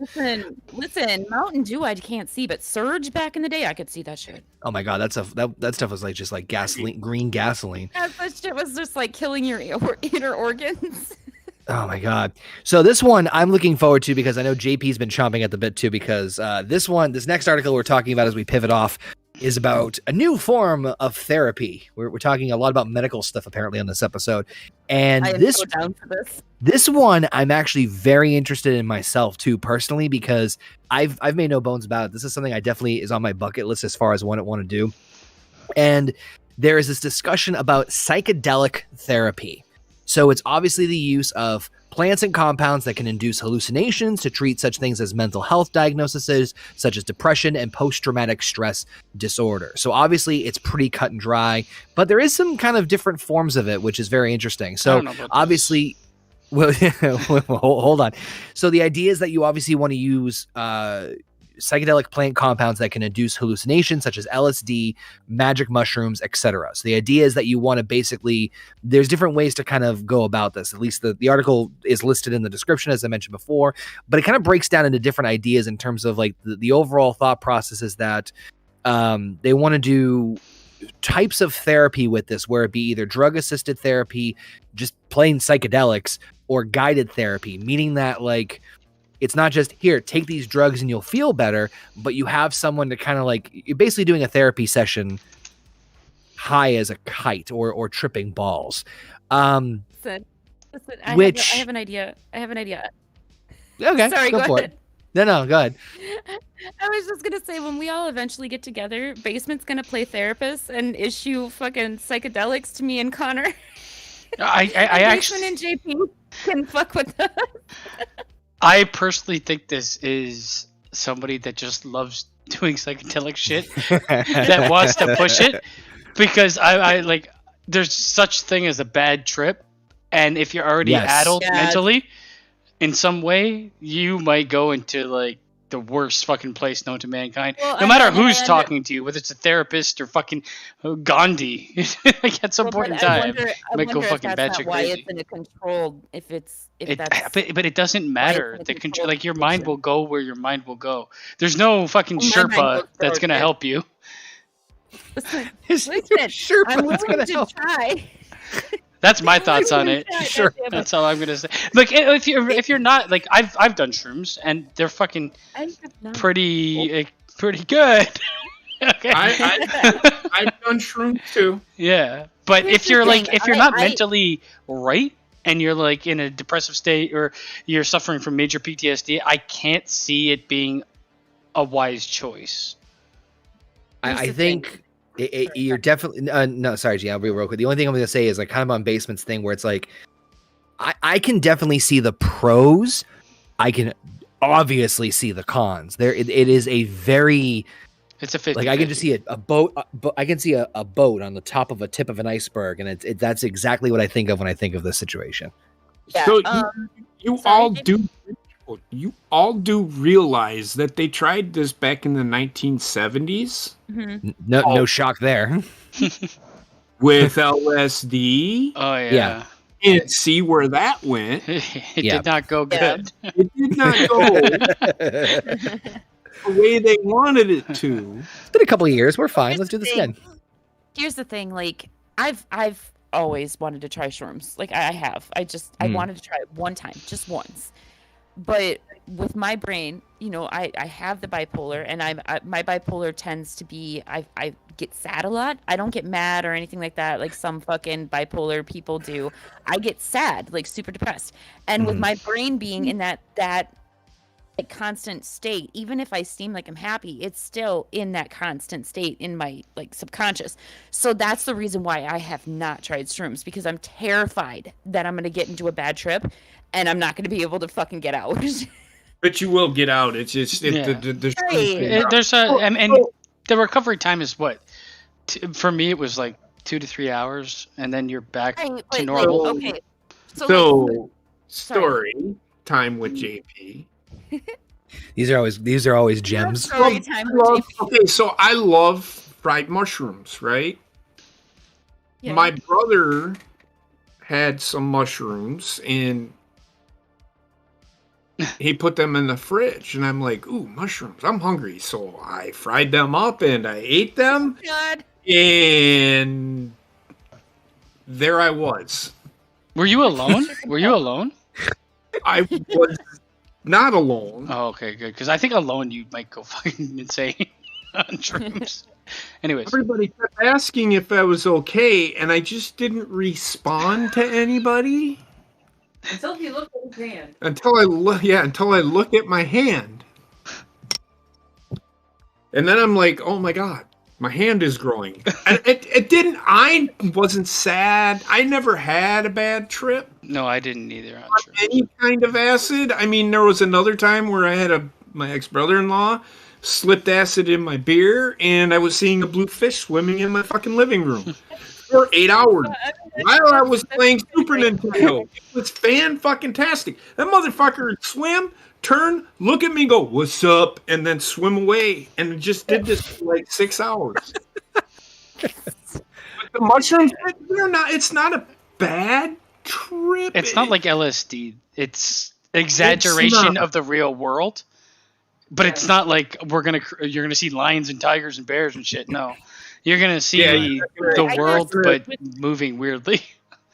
I've heard people say that marijuana will make you see fucking. It won't make you see nothing. Drawing on your wall, like the wall might fucking wave back and forth, like it's. Or a couch could breathe on you, you know. People exaggerate on fucking the the movies and shit are stupid. But yeah, with the fucking shrooms and the LSD and all that, I guess like for me, it's an altered reality, right? But like my fucking subconscious. My subconscious is like super fucking fucked. So my fear is that all my shit from my PTSD and all that fucking shit is gonna be what comes to the surface. I would actually say, listen to me. When you're on that shit, you don't give a fuck about your PTSD. No, but it all depends. The thing is, I haven't done shrooms enough to have a bad trip. I'm sure it's possible. Marijuana, though, yeah, you can have a fucking bad trip where all you think about is your fucking problems and shit like that, and you go down a bad hole. But I feel like it's cement when I'm on fucking. No, but like it's shrooms. Every time I've ever done them, it's been like in a social environment. Like I'm there with multiple friends, usually in an open area. You get in a closed area and you start going a bit crazy, but it's like fun crazy, I guess. But you don't think about personal shit. You're outwardly thinking. With shrooms. Listen, I watched my friend have a fucking bad trip at a house party, and that shit, like, it was terrifying for him, but for me, it was fucking hilarious. Like from the outside. Really powerful marijuana can make me. No, I can't do it. See, we're outside at a fucking farmhouse, and all you see is this big ass fucking 300-pound motherfucker running through the yard, like screaming like a little bitch. It was great. So the thing with this, though, I mean, obviously. This goes with like a lot of things. I mean, to some extent, alcohol and marijuana in some cases, but obviously the psychedelics are a completely different stratosphere. But the point being is that, at least for me, you're surrendering a portion, if not majority, of control of your mind, right? So if you're trying to, if the point of therapy is to try to come to grips with things and try to process and move on, I can see it being as a tool to, and I'm just spewing out of my ass here, I can see it as a potential tool to opening said mind to ideas, thoughts, and concepts, right? Or like if there's something that if you're so enclosed about it. I don't see shrooms and LSD doing that for someone. I was about to say, I don't know enough about those in terms of their reactionary stuff. I don't know about LSD, but shrooms will not open my mind to talk about all my deepest, darkest secrets. Right, so that's my point. And you know, obviously, if anything, the other part of it is just like fucking 3 hours and be like, "Yo, this wall is fucking incredible, bro." Right, and so the other. JP's face. That's exactly what happened. A friend of mine looked outside a window for an hour and a half. He's like, "Man, I think that's a camera. Someone's got a camera." And it ended up being like a purse. Right. But like, you sit there and just that's it. Right. So that my point is that like, check out. I see it in a sliver of ways to for it to be progressive in terms of therapy. I do see the positive applications.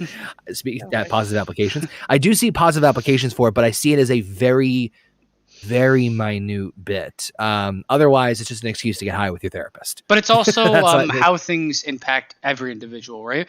I mean, most drugs will have a blanket impact on everybody that everybody can relate to. But certain things, like certain people will smoke weed and they'll panic and they'll get huge anxiety. And it all depends on the strain too. Like the strain of fucking, I don't know if it's the same with mushrooms. I can tell you, like, the strain of weed will fucking impact your reaction significantly. For me, for weed, it has to be low end. Otherwise, I do get like anxiety and shit. That's why I don't really smoke weed at all anymore. Yeah. I had that edible. That was like the max of power I could do. Listen, you guys, okay. The last time that I got high and came on this fucking channel, you made no sense. I hate you. Tomorrow or yesterday, and that was kind of a higher end weed. I'm used, like when I smoked weed back in the day, it was like low grade, like Basement was saying, not ditch weed, but just like, you know, lower grade. So it would make me super giggly and I would feel good, but it wasn't enough to like make me feel like I was glued in my fucking chair. Right, but like made me feel like I was made out of fucking cement. but the point is that there's different reactions for different drugs, right? And the other part of it is like, you know, it's kind of a scapegoat, but yeah, everybody's going to react a little bit differently. There might be, like Basement said, a blanket reaction to certain things where this is what's going to happen. Yeah, weed high is a weed high, but there's specifics as well. There's paranoia, there's the munch, you know, there's all the fucking stereotypes and shit like that too. All I know is I got fucking hungry. Well, the munchies, it's a blanket fucking. Hey, I ordered fucking Wendy's. You guys couldn't understand anything I was fucking saying except for fajitas. Then again, that might be because Basement was also super fucked. I was like starving and rocking back and forth in my own fucking crazy world. You were doing that before we went live. Defense, it made perfect sense what I was saying in my head. Nothing made sense. You of course. That's all that matters. But no, but like everyone left me and Gina was talking fucking nonsense to me.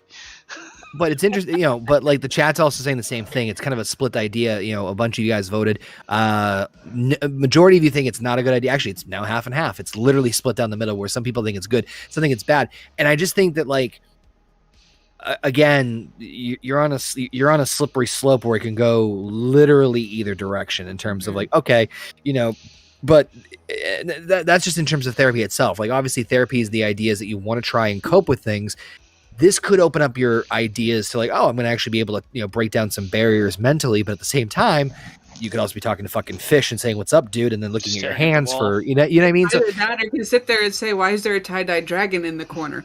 Right. Yeah. It's a mix of all sorts of shit. I feel like a lot of the stuff. Sorry? I was just going to say a lot of, like, when it comes to like smoking or doing drugs or drinking or anything, a lot of it's tied to tolerance too. So, I mean, Joe mentioned Heist, and Heist smokes a lot of weed. But like, I mean, he smokes a lot of weed so frequently that he probably, like, even if it's strong, he can deal with it. You know what I mean? Like, for me, after stopping for years and starting, I'm like fucking 2 tokes or I'm fucking destroyed. Yep, same. Back into the whole swing of things. I mean, hell. No, go ahead, Gina. I was just gonna say, like, I feel like this might be something that would be used as like an introductory, like, let's say it's your second appointment with I feel therapist, weird doing drugs in front of someone that's not doing drugs. Well, exactly, but if they use it as like an introductory type thing of like, not necessarily getting to know you, but if they use it to kind of see what happens. They've recorded. How did their segment go? 3 hours staring at a wall. That'd be $700, sir.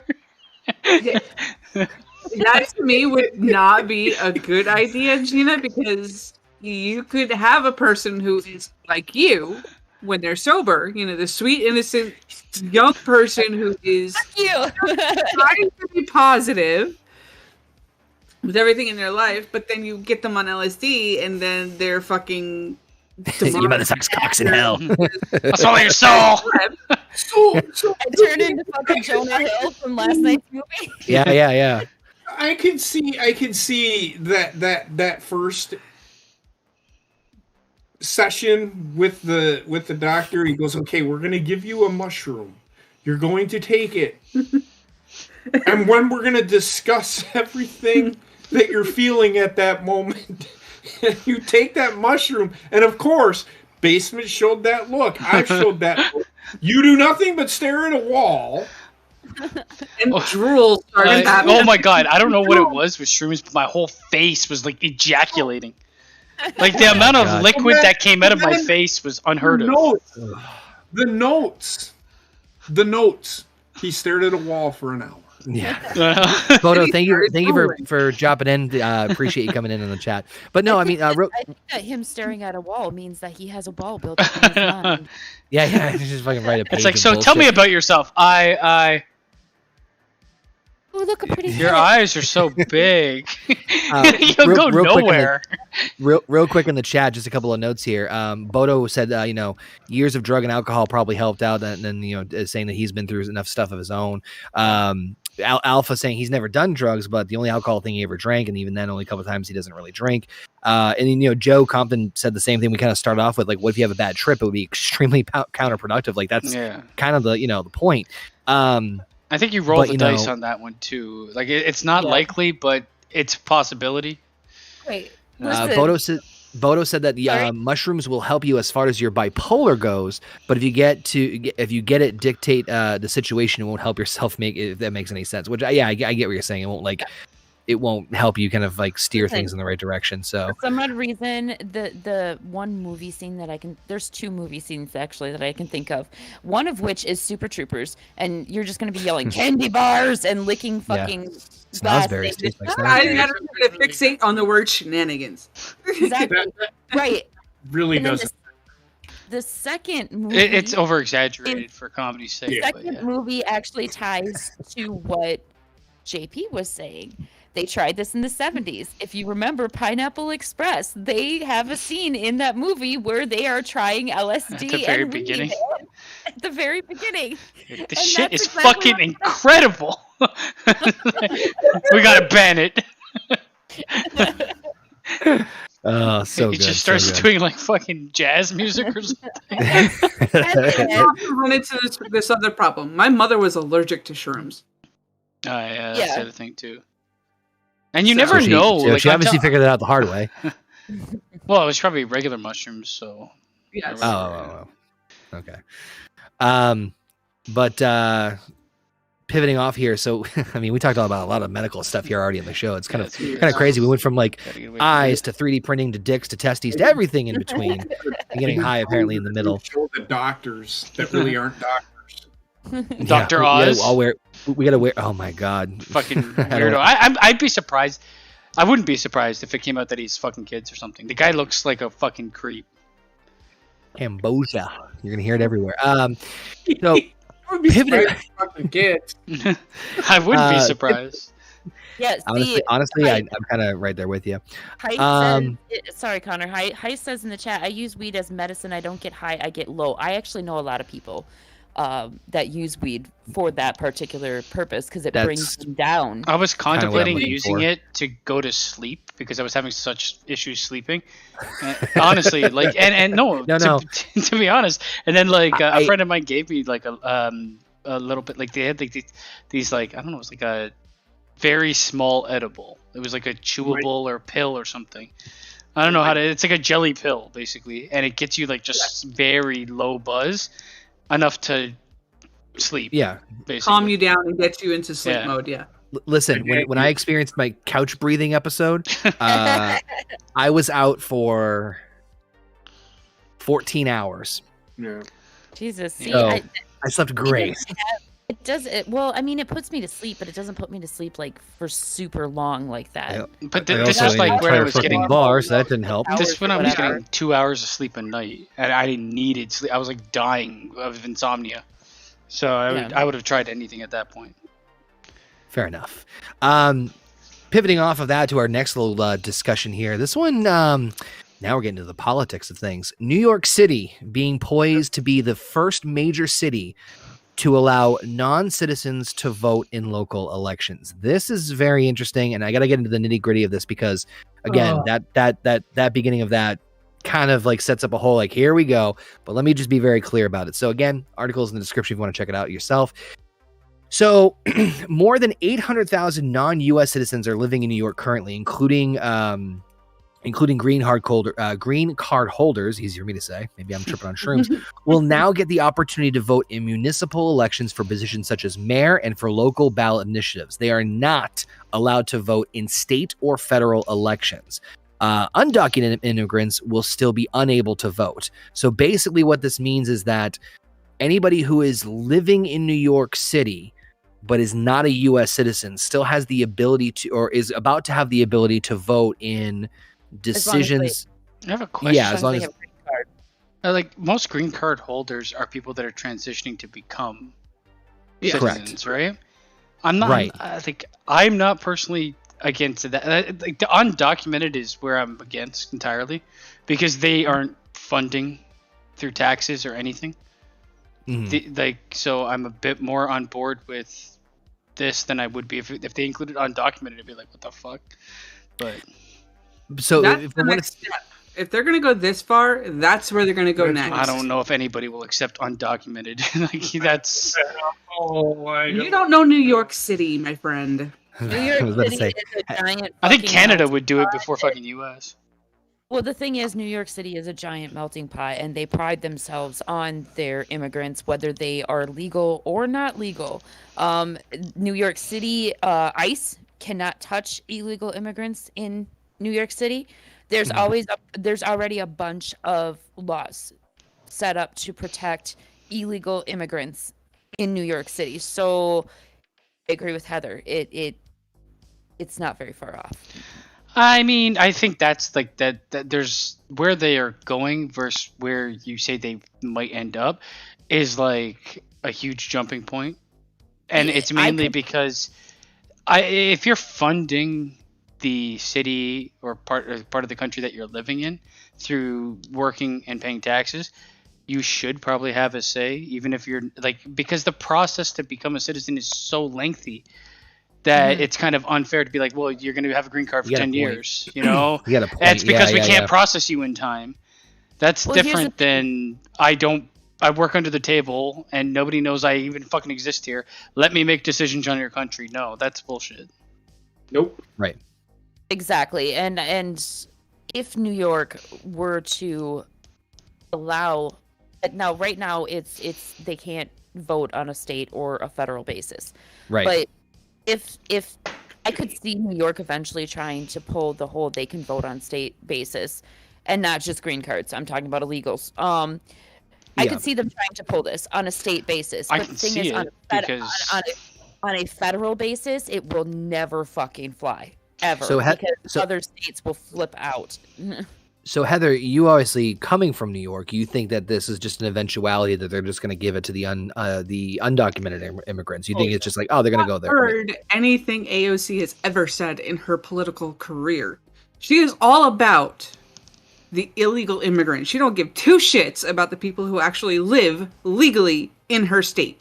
I don't understand anybody like I get the idea. Okay, I'm not discounting the fact that some like they might have terrible lives and they're migrating because where they're coming from they would die or live on the street or whatever, right? But the problem is government red tape and everything else like that. I've tried to just getting short-term disability was impossible. So I can just imagine trying to get citizenship is like nothing helps you. Nobody fucking even tries.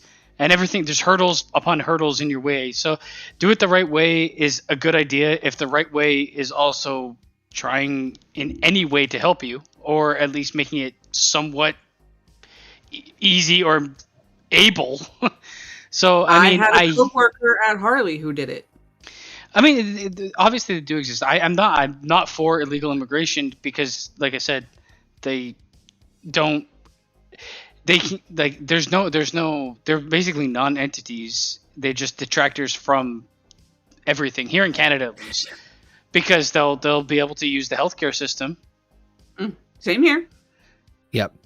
And they don't pay towards it. So fuck that. So if someone's in the So I guess the question I'll throw out then is because that's what it sounds like in this article is that it's people who are either have a green card and or presumably are in the process of citizenship. Yeah. Is that still That's fine because they're doing it the ridiculous. legal way, and they will eventually be here legally and permanently, and then be able to do state and federal voting. I still don't think they should be allowed to vote. I agree with like voting on the level that they're accepting. I don't agree with voting on a level that is like statewide or countrywide. But you're in that city, you're transitioning to be a citizen. It might take 10 years, but you can't have a say about anything of the place you're living in for 10 years. Yeah. That's well, I mean, it would only be, you know, like municipal elections, so like positions like mayor, treasurer, things of that nature, and then anything local. So anything that would affect just the city itself. So it's not it's not statewide. Right? Yeah. It would be more. It's a more direct thing. So okay, let me throw this then. Let's say that they said, oh, they could vote for state. Same restrictions. What? Then we end up with somebody like Cuomo back in office. So you're not in New York anymore. I know. So city. So just so I'm clear. So city. I mean, I agree with you. I think city. If it's just the city itself, we're not talking New York State. We're just talking just New York City itself. They have immediate control over even somewhat limited things there, but they can't vote on a state level. So if you think they did a state level, that would be too much if they're in the process. That is pushing it. The one thing I don't like, and this is why a lot of the time, this is why I can see Heather's point for them opening it up to a wider audience of illegal immigrants or something like that. It's another target demographic for politicians to bloodsuck from and pander to, because that's what they do. So it's like, what's going to happen is they'll do, we're going to, like, now that we have municipal guidelines or whatever, you might have somebody raise up politically municipal that wants to then move to the state and is going to be like, you know what, one of my platforms is expanding this ruling to the state level for green card holders, and they'll pinpoint them specifically, automatically owning that entire group. Yeah, exactly. You know what I mean? It's like, that's the way I look at politics. And this is a slippery slope, okay? Because if they do eventually incorporate it to where illegal immigrants can vote in New York City. Yes, I'm sorry. But if they do eventually incorporate it to where it includes illegal immigrants, what push do illegal immigrants have to really try to become American citizens anymore? If you give them the right to vote, which is one of the very super dangerous in my opinion. So listen, in New York City and in a lot of other places, legal immigrants they can apply for county and state benefits. There's a list of shit that they qualify for that as non-Americans they technically should not qualify for. I'm not heartless, okay? I understand some of these people, or actually most of these people, come from really bad situations. I do, but it's not about that though. It's like, I believe that you need to take the proper steps in order to become a U.S. citizen to be here. That's unless you have like a green card or a work visa, something like that. I'm all for the conversation. Slope. I'm all for the conversation of making that process a bit more seamless, because the process seems ridiculous for a lot of people. Bitch. But I'll be the first to tell you it is a bitch. Just from from what I've seen as far as getting citizenship, it is the most blanket way I can say is it is a gigantic pain in the ass. But you allow illegal immigrants, say undocumented immigrants, to vote. All of a sudden, Mexico, like fucking all of any place that's not the U.S. can vote. How are you going to regulate that? All of a sudden, you've got like the scale gets tipped. All of a sudden, this person's president now, or this person's in office because fucking Juarez or whatever decided it. Like, what the fuck? Yeah. Joe Compton says in the chat, maybe. That's what Sorry? Oh, sorry, I was just saying, Joe Compton just said in the chat real quick, maybe try it in 5 or 6 cities with local voting only, see how it goes, and go from there. I mean, that's I agree probably with that, and I think they should have tried it in a smaller city than New York. Agreed. I'm going to tell you right now, with New York City, they pretty much are the fucking government in that fucking state, because they have 20 million fucking people that live in that. All the population is fucking there. Even though New York State is huge. It's like shit. Right. So why pilot this there? Why stop? Right. The reason I say this, they aren't going to stop there. If they say, well, if we can do it locally, why can't they vote state? Well, if they can do it state, why can't they vote federal? You can say that I don't think they'll allow that, but do you? Well, the thing is, like I was saying, once a politician sees a way to work their way up the top by targeting a group, they're gonna fucking abuse that group left, right, and center, like they always do. You got to make a victim so that you can have that victim vote for you or whatever, you know. Exactly. And not only that, but it is a slippery slope as far as like talking about what's going to make people actually want to become a United States citizen if you start giving them the right to vote and all of these. Yeah, what's the incentive? They already have all of these other rights that are supposed to be only for U.S. citizens, but they get them handed to them in cities that are melting pots. And like I said, I understand their circumstances. I really do. But I also understand the fact that as an American citizen, I am responsible for paying for taxes. My taxes are going to pay for illegal immigrants. Not just illegal immigrants. I mean, I understand taxes go to pay for a lot of shit. I'm not stupid.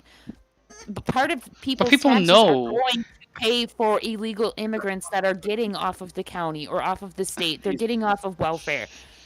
And I understand that there's a lot more citizens that are getting off of welfare than there are illegals, but to what avail? Like, well, the what thing is going to make people actually want to go through the process to become an American? It's a good point to say, like, if you get everything without becoming a citizen, what's the point of becoming a citizen? That's an extremely valid point. I think the conversation should be around fixing the system to become a citizen than it is to give rights to people that aren't, like, because there's obviously a problem if it's going to take me 15 years to become a U.S. citizen for no absolute reason. It's just slow as fuck. And you wonder how come there's so many people from other countries that are getting married to Americans. Yeah. It's because it is easier for them to get married to an American, come here that way, and then eventually become, because you only have to stay married for, I believe it's like 7 years. And then it's way less here. You can get a divorce after that, you know, so like, well, I'd say 7 years because that's how long my uncle and his wife were married for, but maybe she just tolerated him for longer than necessary. I don't fucking know. But I don't know, but there's a lot more people that are just getting married just to become U.S. citizens versus coming here and trying to start something themselves. You know what I mean? I can tell you right now, like, people aren't. Yeah, a lot of people are stupid, but when it comes to taking advantage, a lot of people aren't stupid. Here, like they'll fucking steal and lie and cheat and do whatever it takes. Like, I mean, here in Canada, we've got a lot of people that aren't Canadian citizens that are filling up the hospitals because what they do is they bring over their 90-year-old grandma who's on the brink of death to get Canadian health care because the hospital can't refuse someone who's on the brink of death. And they're not going to charge them because the health care is covered by the taxpayers. So it's funny that you brought up like the whole you can't get ahead unless you're deceitful or whatever thing, because I actually I was talking to Austin earlier, and I know this kid and I adore this kid. He's a really good kid. But him and his girlfriend just bought a house and they have a brand new fucking truck and she has a brand new fucking van. And neither one of them are fucking working. And I'm like, what am I doing wrong? Like, am I failing at life so badly to the point where, but what it is I'm too fucking honest and I'm too fucking nice. Like, you can't get anywhere in this world being too honest and too nice. No, everybody I've met in my professional career, eventually, because of my nature, usually takes advantage of me, and I'm the one that suffers. So fuck that shit. I'm done. Same. Yeah, you can't get ahead if you're good. There's no such thing as being a good person in the world anymore because you will get trampled on. Then again, I feel terrible for being a bad person. So there's one good thing. So it's a win-win. It's a win-win across the board. It's fantastic. You know what? I told Austin I would rather live my life poor and know that I am a good fucking person and that I'm honest and that I treat people fairly and equally and all this other stuff versus. You just want to get raptured, right? I mean, yes, I know people. I know this. I know this one guy. For some, I don't like. This is the thing that blows my mind. He went to school. Fine, we all fucking went to school, and then he leaves school, and literally in 3 years, he's the head of a fucking company. I'm like, If that's not nepotism, I don't know what it is. Like, it's gotta be, because there's no fucking way you're there working a $1 million job, like, at 26 years old or something, without you had all your legs up in the air. You had your legs behind your fucking head while your assholes was being licked by the rest of the company. So to pivot, unless JP, any other final thoughts on this before we pivot off to the next topic? I tried not to be. It's where it can go, right? Which my New Year's resolution. I don't want to piss people off, because I have a certain mindset where if you want to be a citizen of this country, abide by the rules. And I understand that the system is messed up, but it's a system we have. They have tried fixing it numerous times, but every time that they try to fix it, somebody says that's not fair. And then they're right back to fucking square one again. And it is what it is, and it's a slow process because there's more people than they can process to become said citizen. I think the other problem too, JP, is a lot of the people, at least in Canada, and I'm sure it's the same in the US, a lot of the people that migrate with green cards or undocumented want to go to the big cities. They don't want to go to bumfuck nowhere. Yeah, because they're so the problem is they're sanctuary cities. They go to these big cities because they'll know they'll get lost in the process because there's just too much going on. What? Yeah. I mean, we have so much land up here that nobody lives on, and nobody will live on, because everybody wants to live on top of each other in fucking Toronto. JP hit the fucking nail on the head. Places like New York City are sanctuary cities. Therefore, illegal immigrants can go there and they can fucking live off the county. They can live off the state if they want to. I'm not saying that's exactly what they do, because I know that there's a lot of illegal immigrants that actually fucking work. You don't want to lump any populace in one group. I don't want to lump anybody together. But what I'm saying is they can't be touched in New York City. They cannot. So you're going to see a higher percentage of them that want to abuse the system there, obviously. That's just how it works. You can't be touched in Seattle. You can't be touched in Phoenix. They're sanctuary cities. All of these sanctuary cities, ICE cannot do anything in those cities. Like, so there could be a fucking... I don't want to say a national terrorist, because that falls under a different domain. You know? Sonny? But there could be somebody that in a city that, let's say, I don't know. Exactly. They can't touch them. Yep. How about that guy, that illegal immigrant that killed that one girl? They let him run free. Yeah, can't touch him. Right. Well, I can tell you, like, usually how it works here is when illegal immigration goes up in Canada, or we take in a lot of like immigrants coming from one place. I'm not trying to be in any way like racist or anything, but a lot of people will come from one place and they'll have the mentality of the place they came from, and it's the like, say there's 300 people from one city and that city was run by fucking crime. Do you not think you're going to have now at least a significant percentage of those 300 people that are coming here that are going to go back to crime because it's an easier living than working a hard job and making nothing? Actually, the United States saw an influx of this when all of the Cubans came over in, what was it, the 70s? When Cuba fucking basically opened up their doors to their prisons and all the prisoners came over here.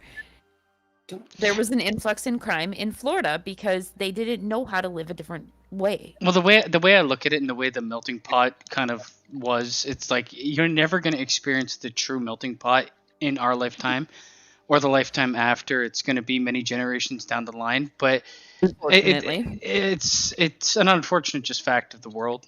But like, I mean, I don't know. I feel like at least. I don't know. At least it doesn't seem like our government here is fucking.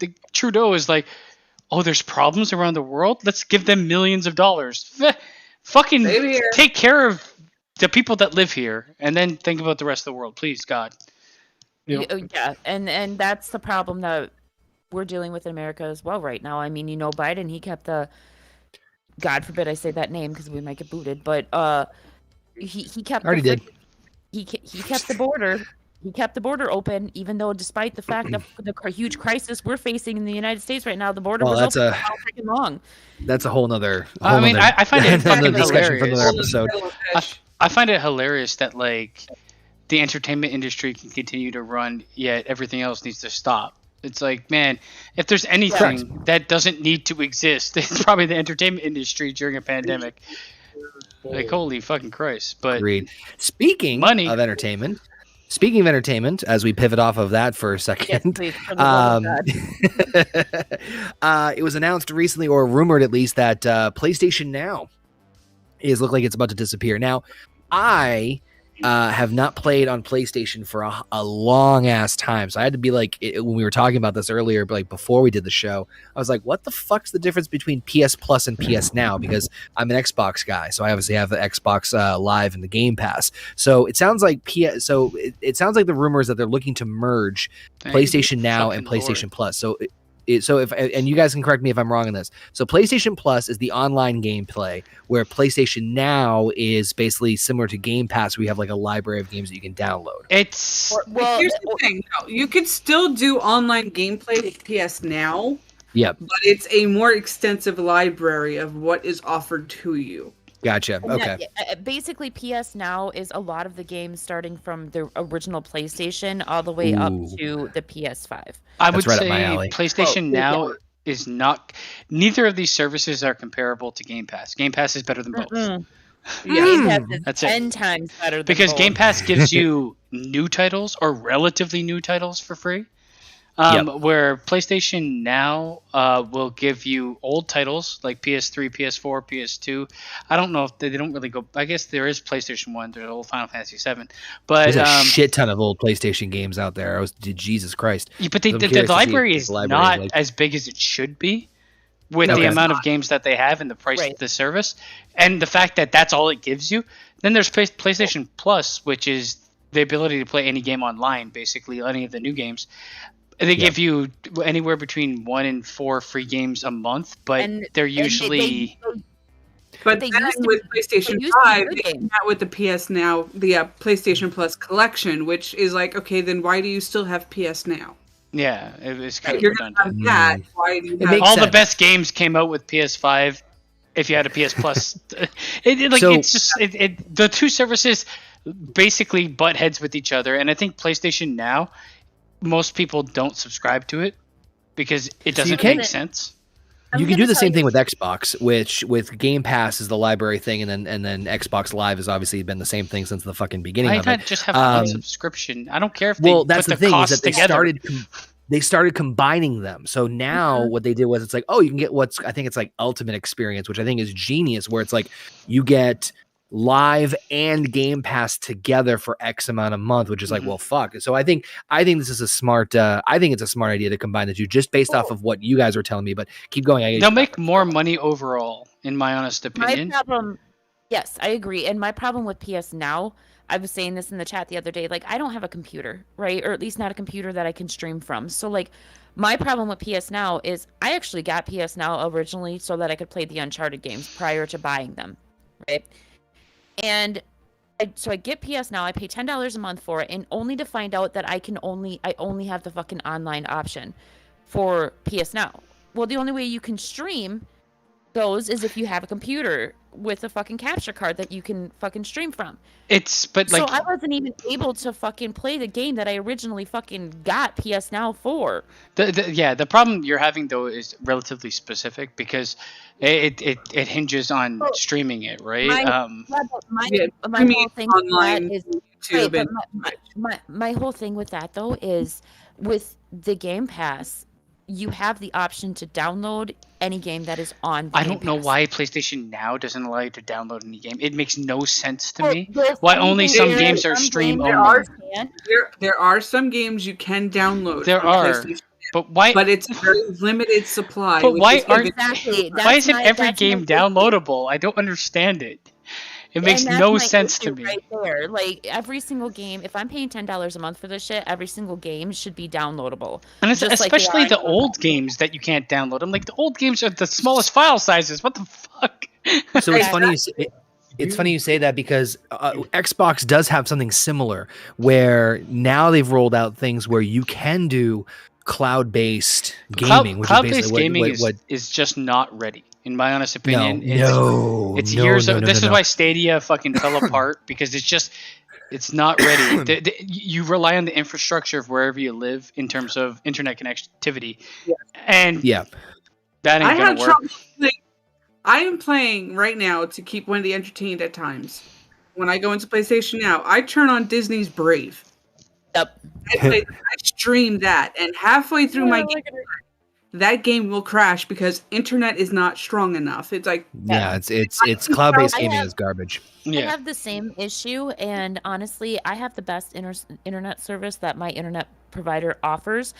When I'm wired in, I get like almost 300 megabytes per second download speed. But yet my game is still fucking crashing because internet connection. Like how? Cloud-based gaming. It will be the future, yes, but you need to have like internet connectivity be 15 years from where it is. Because it's just not there. I mean, I get the idea with America. It's not there. Like where Bobbitt lives, for instance. Or I mean, a lot of Canada's like that too. Like unless you live in a big city, like Michigan, which I don't understand at all. Okay, because it's expensive to like run legit cable out in a place where you're only gonna have 5 customers. So like that's why here in Minnesota. There is very few places that you can move to where you're not going to have access to quality internet because our internet is majority owned by cable companies. Well, cable companies, they're all over the place. What's going to happen is there won't be no fucking LAN. There will be no direct connection. Everything will run off of a mobile network. Yep. And everything will be because mobile network is legitimately actually more advanced than. Do you guys think it'll be mobile? Or it'll be mobile towers. Satellite. No, it'll be mobile towers. Satellites have too many problems with the fucking atmosphere. Debris around the planet. I would love to see an aerial view of how many fucking satellites are fucking orbiting Earth. I saw it, and it looks like we're covered in trash. Yeah. Oh my god! Not a pretty image it's at all. It's not good. Garbage planet. Oh my god! Hold on. I want to see if I can find it now. At least half of what's up there doesn't even belong to any of us. Yeah. Everywhere else around the world. It's garbage planet, man. I'm telling you. It's so small. Oh my god. We look like a fucking COVID. Yeah, we do look like COVID. Oh my god, that is. Let me see if I can share this picture with everybody here. I mean, this is basically what we look like. I'll just share it real quick. Let's see. I mean, that's who we look like. There it is. Beautiful. Oh my god, that is disgusting. We're on COVID. No, you know what that image reminds me of? Fucking seagulls at a beach. Yep. You know what it reminds me of? God, if you've ever had had a gumball and you drop it on like a dirty carpet. God. Yes. Disgusting. Or if you have a gumball and you drop it into water. Oh my god. Now this next part that we're gonna go into real quick is actually more. I mean, I need more details because it's obviously talking about good old Quebec, which is up near Basement's side of the things. But real quick, I did throw this out in the chat about like PlayStation versus Xbox, and surprisingly closer than I thought. More people PlayStation than Xbox, which doesn't really surprise me. Alpha says we literally look like an infected ball sack. Red Ring of Death. I feel like Xbox 360's Red Ring of Death. So honestly, it's funny. They actually revealed what caused the Red Ring of Death. They actually came out recently, I think within the last couple of years, and explained why the Red Ring of Death happens. Overheating. What happens is that there was a specific wire that would overheat and cause it to malfunction, like because of the way it was positioned and stuff. But it's like it took this long for the CEO to be like, finally, like this is. Sorry, Connor. Sorry. No, you're good. Here's the thing. My son has an Xbox One, right? We have replaced the fucking power cord to the Xbox One 5 fucking times. 5 times. In the time we've had this thing for maybe 5 years, maybe. So that's at least 1 cord per fucking year since we have had this Xbox One. And I called Xbox the last time that not the last time, but the time before that it went out. And they had just stopped fucking covering it. And it turns out that it was the exact same problem that caused the Ring of Death. There is a wire in the battery pack. In the battery pack that's on the power cord. There's a wire in there that crisscrosses over another wire. And it causes it to over fucking heat, and then the power cord blows. And they had literally stopped fucking covering it a week before I called. It's Bill Gates for you. I will tell you, I would be an Xbox guy if not for the Red Ring. I like their controller better. I like the games better, equally, for me.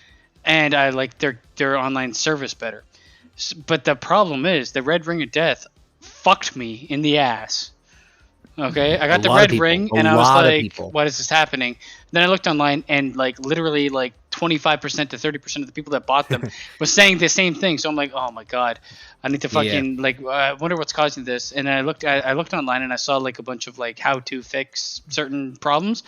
So I opened my fucking Xbox. I attempted to fix it, and then 6 months later, they're like, "Anybody that's experienced the Red Ring of Death can bring their Xbox in and get an exchange." I'm like, then I looked, and it was like, but I broke the seal to open. Yeah, you broke fucking the warranty. Oh my god! But it was the length of time they took to fucking act was until 50% of the fucking. That hurt them. That hurt them a lot. That hurt. Shout out to Randy Viper in the chat real quick. He said original Xbox is better than PS1. That's where it stops. I don't know. Xbox 360 is the best Xbox system. I haven't played any of the new ones, but Xbox 360 was fucking glorious. Hey, I'm loving my Series, the Series S, the little white one. It's done me no wrong so far, so I can't complain. I had both a PlayStation 1 and an Xbox, and I can agree with Basement on that sentiment. Xbox 360 is actually really, really I think good. I actually think I like. Sorry, Randy, but PlayStation was better than Xbox. The only reason that I'm a PlayStation guy is Xbox quit making baseball games, and I love playing baseball games. Really? Yeah. Well, now the show is available. Is on Xbox now. I do also like the Xbox controller better than the PlayStation one until the PS5, where I think the PS5 has the best controller. No, I'm a PlayStation girl for 2 reasons. One, I don't like the controller for the Xbox because I have tiny fucking hands. But it's perfect in my meaty palms. No, listen, the controller is too fucking big for my hands. I can't. The original Xbox controller? That was shit. Dreamcast. But the second reason is because PlayStation has more original games. They have better original titles. More better original titles. PS2 and Xbox 360 were fucking mint. Both of them were, I think, that is a very that is the hard question to ask. PS2 versus Xbox 360 for me. For me, Xbox 360. Right now, we still have a PS2 and an Xbox 360 that are both still running. Oh, there you go. They both still run. Xbox 360 killed itself. Systems were great. Yeah, seriously. Alpha said, I honestly actually like the PlayStation controller better. I just cannot feel the analog stick on the Xbox controller. How far? Yeah, I get you on that one. I would say PlayStation 1 and then PS4. PS5 is relatively new, so I can't really talk on it. But PS4 was a really good system. A lot of great games on PS4. I'm going to say this right now. I was thinking of getting an Xbox 360 when my PS2 finally died. Yeah. Because I refused to get PS3. PS3 was a very ugly fucking console, too. So I've had children kill 2 systems in this household. One of them, the first one, hurt a little bit more because it was a PS3 that was backwards compatible. Oh, I remember that. I remember when they announced that the PS4 was not going to be, and people were like, "Excuse me." Yeah, they were bullshit about that. Everybody piled on them. You are the dumbest motherfuckers out there. But anyway, moving on to, we got a couple more topics to go on, and we're. I did want to say crushing sorry time-wise. before we go forward. Yeah. We didn't talk at all about Nintendo. N64, monster system, one of the best ever. Yes. Super Nintendo, Listen, amazing. GameCube, best- amazing. GameCube's best highly is- underrated. GameCube Highly might be my underrated, in my the opinion. original. really good. The best is the original Nintendo and the Super Nintendo. I still have The original I have Nintendo can two- lick my nuts in comparison to I the have other ones that two came. I have two original Nintendos, one of My which sister still, threw the still Nintendo works, downstairs. and then my Super Nintendo also Bitch. still works. The only thing I was a little iffy on with the 64, fantastic system, Controller. legendary games. The controller was the And only. then the Rumble Pack. That wasn't a Why bad does idea. any That was, controller need 3 pegs? Wendy. Yeah. well, I don't one have for each 3 hole. hands. Where does my penis go? But that was the only thing, because you like it was hard to that do. you like, had to hold the this. middle one and Yeah, you had to. Yeah, But it was the fucking games awkward. that came out for N64 were fucking incredible. Controller Yes. or not, the games Yes, were incredible. Yes. GameCube had amazing games too. Not as good as 64, but still really good. No, And but I then think GameCube Nintendo went doesn't through, get like, enough credit. Nintendo went through a weird phase The of Wii, trying the to Wii do U. Fucking sports midlife and crisis. athletics. Nintendo had many midlife crises. And now Yeah. the Switch is a good system. It's manufactured like a Taiwanese fucking hooker. It's we- manufactured like the original PSP Vita. Okay. Cheap, and for some reason it has a penis. Can we talk for a quick second about the original Wii? Oh God. No, we No. can't. Here's the thing, though. I At the time, the Wii was I like the can count to the groundbreaking day. I can count to the day when my mom and I both heard about this system coming out. Like, the next thing we're gonna hear after this thing releases is on the news. Is we're gonna hear about controllers flying into Flying people's through TVs. And Then they boom, came it out with- fucking happened. But then they came out with the wrist things for the controllers. I give Nintendo credit to have the balls to go in a very different direction with its Yes. gaming. As well as a standard, and I love as the lack Wii. of hindsight may have been into, or foresight as far as issues with it. The Wii was not. I mean, I more was impressed by the Wii's hardware more than anything else. Really? There was no game. Yeah, the motion idea of it. I was more impressed by that aspect. I think it was the I best. respected the aspect of them getting you up off your ass Exactly. and physically moving to play the But game. I don't want to do that if I want to play games. I want to sit here, fucking eat Cheetos, and fucking hold this controller. I don't want to get up and do fucking 18 calisthenics. Oh my God. Like, fuck that shit. Well, I go to the gym. Imagine And the playing Wii came out- WWE. Could you imagine playing Oh my- WWE 2K22 on that motherfucker? Could you imagine I playing know. WWE Yeah. Hold on. 2K20 on that motherfucker? Oh my God. So here's the thing. I actually did. I remember what happened was, obviously PlayStation, Xbox was the big thing. As the big wrestling fan, they didn't make a WWE game for like a year on the Wii. They like skipped over, and then when they actually made it, oh my God, it was like 2K19 on the Switch or whatever one they The put on the problem with Switch. It was this- fucking atrocious. The problem with Yeah. Nintendo games, and this is always going to be a problem with Nintendo systems, Outside is licensing? their hardware is shit in comparison to PlayStation and Xbox in terms of like what they can run. So everything has to be When- optimized separately for Nintendo because it's running on Yeah. old. Everything looks worse because they can't do the 4K. They can't do the crisp Well, graphics. What I was gonna say was they gear more towards their properties. They when it comes to like third party, They're, or like they're WWE. They sell accessories. Well, the thing is, when I liked the Wii mainly because when the Wii came out, Austin was right around, I'm going to say like 6, 7 years old, maybe a little bit older than that, 8 at most. So he was at an age where he was very, very hyper all the time. So the Wii helped They know their audience. control him and keep him, Yeah. right, help focus him. And it got him exercise. He was up. He loved it. And then not too much longer after the Wii came out, Xbox actually came out with the sensor thing. Yeah, no. And we bought one of them, and we used to play on the 360. And to this day, it was some of the best times that I've ever had with both of my fucking kids because we would get Just Dance. And if you want to fucking work out, I would have paid to have seen that. Oh yeah, we were fucking fruit ninjaing and fuck. I have a Fruit video. Ninja's a fucking fun game. Don't get me wrong. I feel like I have a video Nintendo somewhere of us playing Just Dance. Nintendo knows its audience. Its audience is young, first of all, usually younger kids, and people that live in Japan that are always in transit because they're really into mobile. And they do mobile really, really good. I really like the PlayStation. Was it Vita? I thought they had something there, and they gave up pursuing it and just let Nintendo own the market. It didn't sell as well as Nintendo did. I thought it sold all right. They just didn't follow through with it because I think what they're going to try to do is, you've seen people like take their controller now, and as long as you get a Sony tablet, you connect your controller just connects to the tablet, and you play the game in proximity of your PlayStation because it just streams it to it.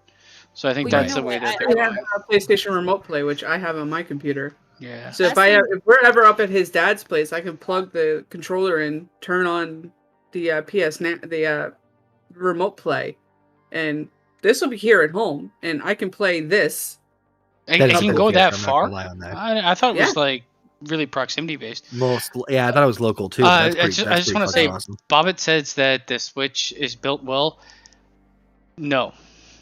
It's maybe the actual like solid part that has the screen is fine, but the controllers, I've gone through 3 pairs of Joy-Cons and I'm not throwing them around. They just stop working. And this is why I will not buy a Switch. This is why. They just stop working. Do not go with the Switch Lite either. I have the Switch Lite, and every time we play Mario Party, halfway through a map, I have to plug it in to charge it. Yeah, it's a bane. You know what? Real quick, Connor, I will say the best fucking motion game. We talked about it a little bit earlier, but it's the Oculus. Yeah, that is pretty. That's the future. It's not a mind fuck. The future of gaming is gaming I don't want because I want to sit here like a lazy fuck and hold the controller in my hand and play games. I don't want to get up and fucking do cartwheels. But here's the thing. My 19-year-old, who is an avid fucking gamer, games all the time, is used to sitting on his butt, staring at but he's not a 35-year-old fucking lazy as shit. Full-time working. But what I'm saying is you should hear him when he plays the Oculus, because not only is he having fun with his friends gaming, but he is fucking laughing like I have never heard him laugh before because of the shit that is going on, not only in the game, but just, even if he trips on something or whatever, he's just having a good time, and he's getting exercise. I love it as an addition to gaming. I just don't want it to take over traditional gaming. I don't think it will. I mean, have you heard me and Basement play fucking each other? Gears of War? Yeah. Have you heard that? You not watch us playing Back 4 Blood? Yeah, seriously. But anyway, pivoting off have you heard me and Basement play anything? Like, he's yelling at me all the time. Yeah, Jiva, get up! Jiva! I learned the hard way that Gina can't drive. So to pivot off of this, we're going to go a little bit out of order in this, but I figured since we're talking about video games. What? We went to Quebec. I have Quebec pulled up. All right, fine. We'll keep on Quebec. We'll keep on Quebec. No, we don't have to. I mean, no, it's fine. It's all good. So, we'll come back to the other one then. So then Quebec, I got Quebec up here. So, Basement might be able to speak more on this, but obviously we'll kind of relate in terms of our stuff that's happening here. But once again, good old Rona rears its ugly head. The Canadian province of Quebec announced this past Tuesday that residents who refuse to get the vaccine, and I know this is going to open up a fucking floodgate of conversations and comments and shit, will soon have to pay a fine. The fines will be a way for unvaccinated to contribute to an overburdened public healthcare system, according to authorities. Quote, right now, these people put in a very important burden on our healthcare network, and I think it's normal that the majority of the population are asking that there be a consequence. So this goes back to this whole conversation of vaccination versus unvaccinated. I know this is going to open up a shit ton of floodgates and comments, but Basement, have you heard about this? Do you yes. Have you heard anything in your, because it's big news here. And to be honest with you, most Canadians and professionals, medical professionals disagree with this idea. Because we already pay through our paychecks for the healthcare system. If it's burdened, it's because you're not hiring enough people because you're not allocating money correctly. That's what's happening. So suck my fucking dick. Or if it's like what they're doing here, if you're a nurse and you're not vaccinated, you're fired. Well, some fucking clown is getting $350,000 to sit on his ass and do nothing.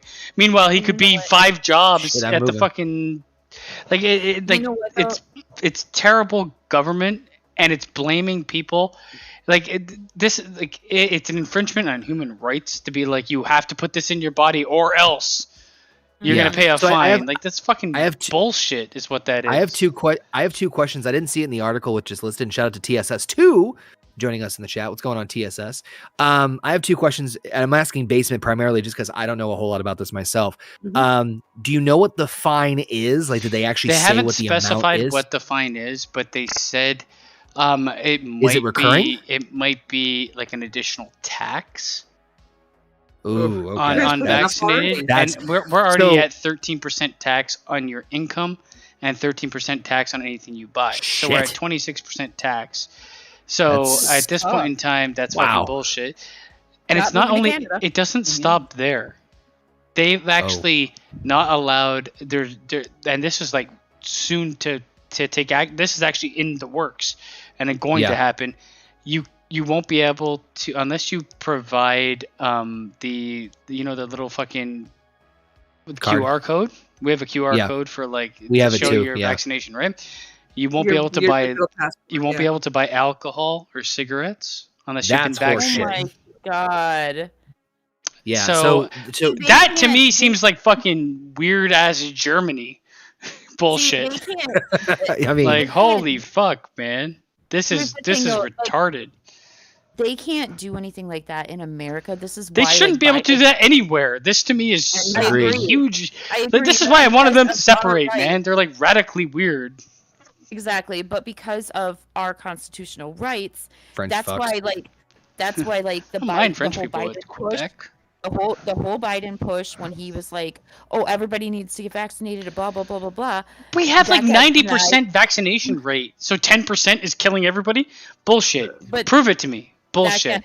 That's not true. Actually, the CDC here has actually come out and said it's actually the vaccinated who are spreading this disease, not the unvaccinated. Here the media will press that it's unvaccinated killing everybody, but it's not. It's just not true.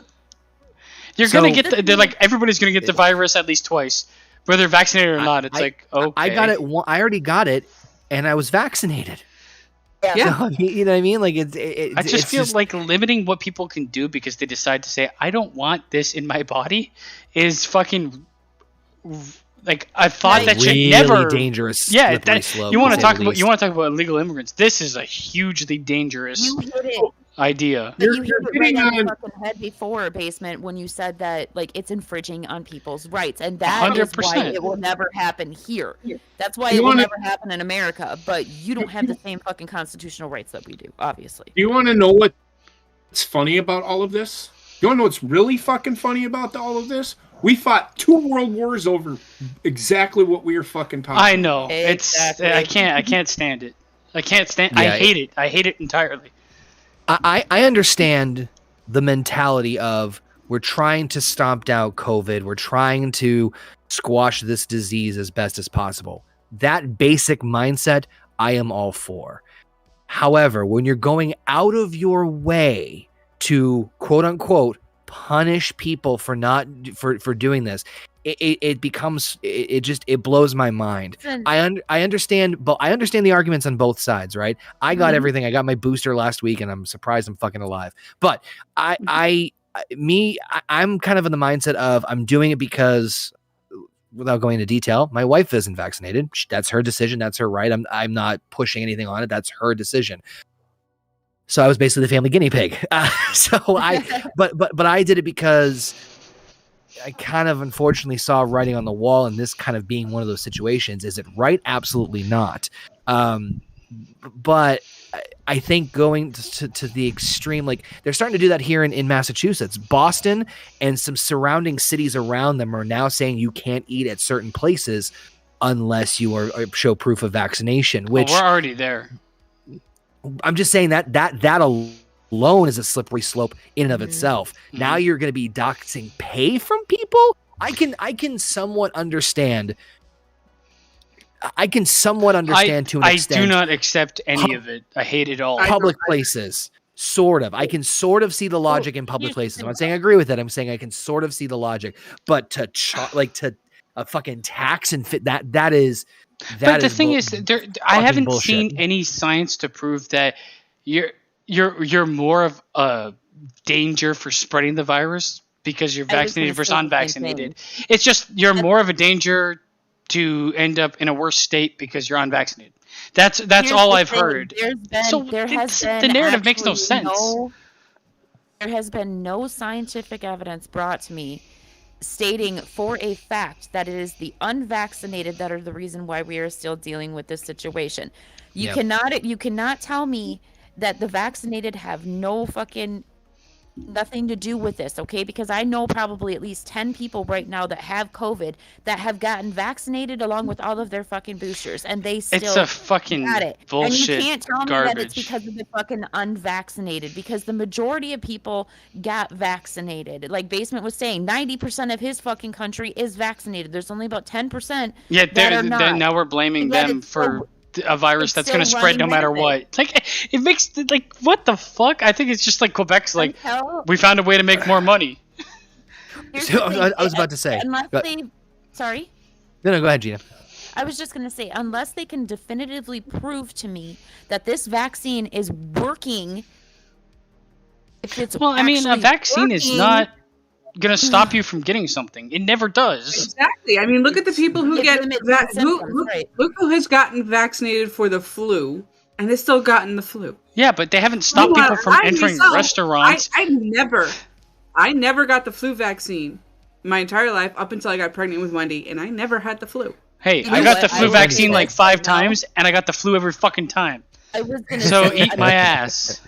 That's what I say to the flu. I will never fucking get the flu vaccine again, because the last time I was forced to get it because I worked at a nursing home. So I was forced to get it. And I got influenza A so bad that fucking year that I almost ended up in the hospital. So never again.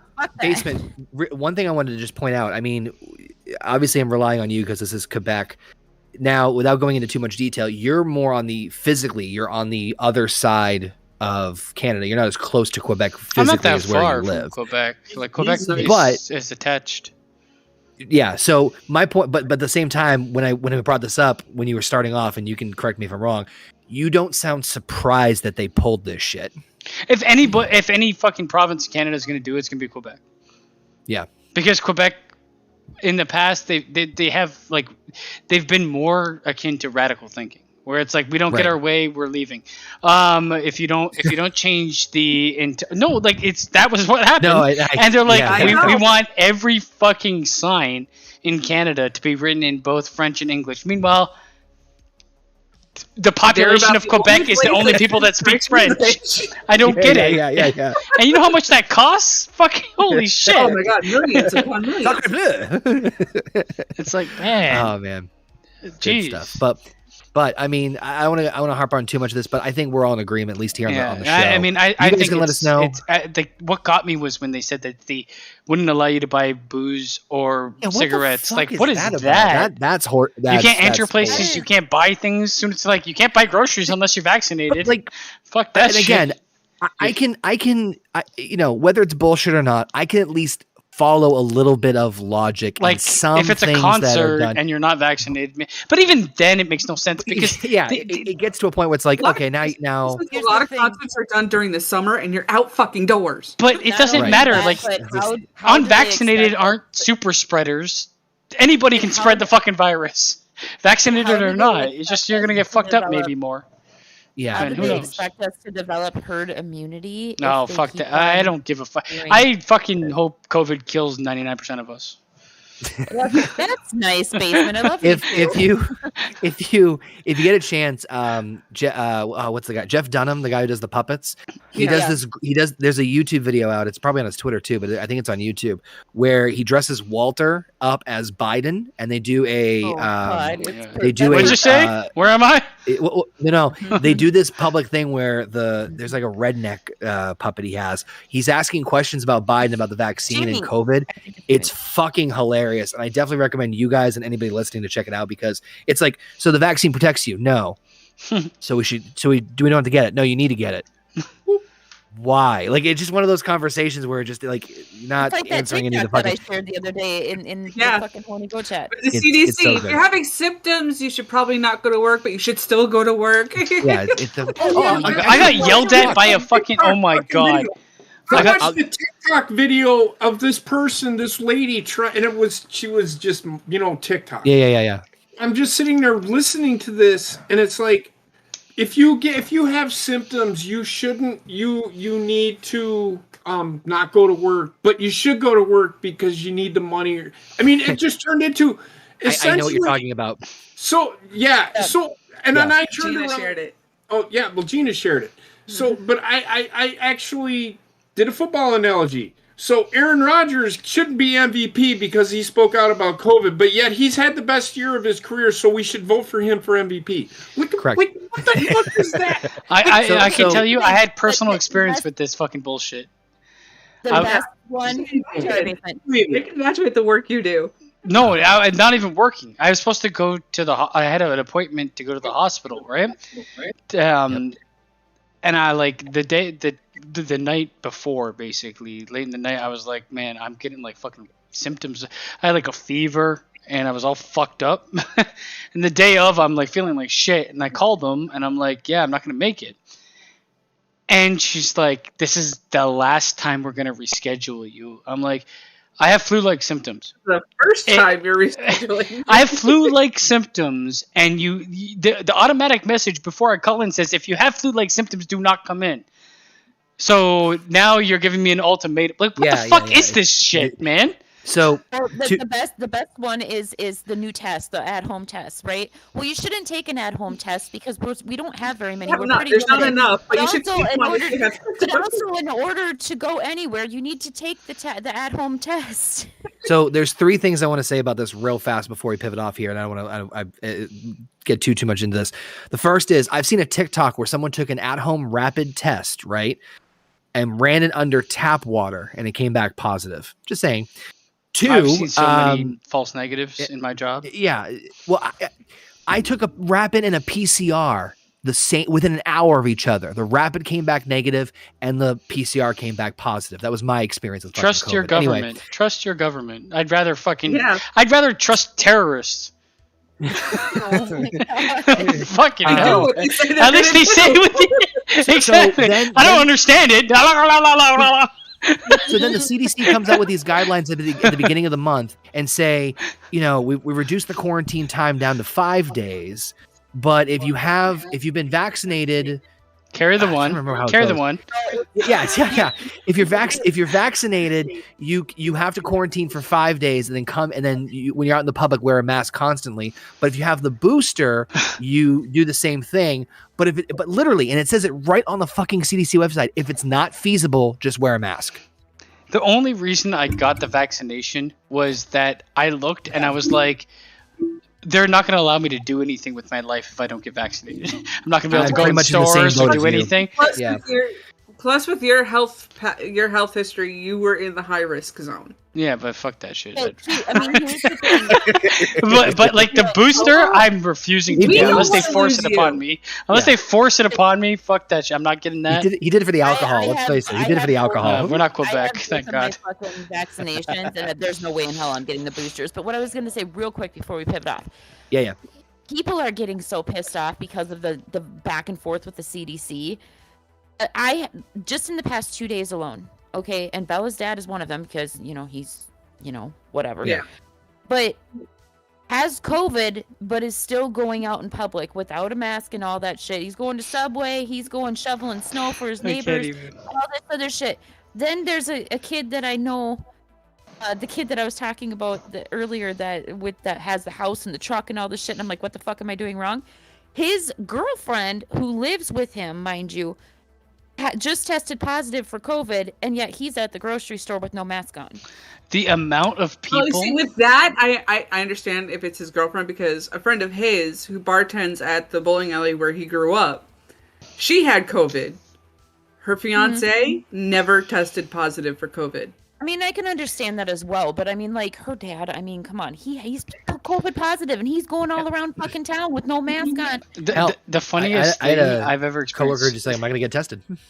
The funniest thing I ever experienced, like when COVID first started happening, and I was at work, and we'd get the calls from people, and they'd be like, "I don't know 100% if this person has COVID, but they come out and they're coughing everywhere and shit." So, what do we do? I'm like, stay away from them. nothing. Do you think we have like some sort of COVID task force that comes out and breaks down the door and administers tests? Like, what the fuck? We hardly have enough police or fire. What the fuck? What is wrong with you? And it's like, well, somebody just returned from their home. I think they traveled outside. They should be in quarantine, right? I'm like, just slowly load the shotgun. Well, all I know is that. Oh my god, man! With any other virus, people can be carriers, right? Yes. So all I know is that I seen Kyle, this kid, and I was talking to him, but doxed him. I know him, Kyle from Fifth Avenue. I kept my fucking distance. I knew his girlfriend tested positive. Why? Because she put it on Facebook.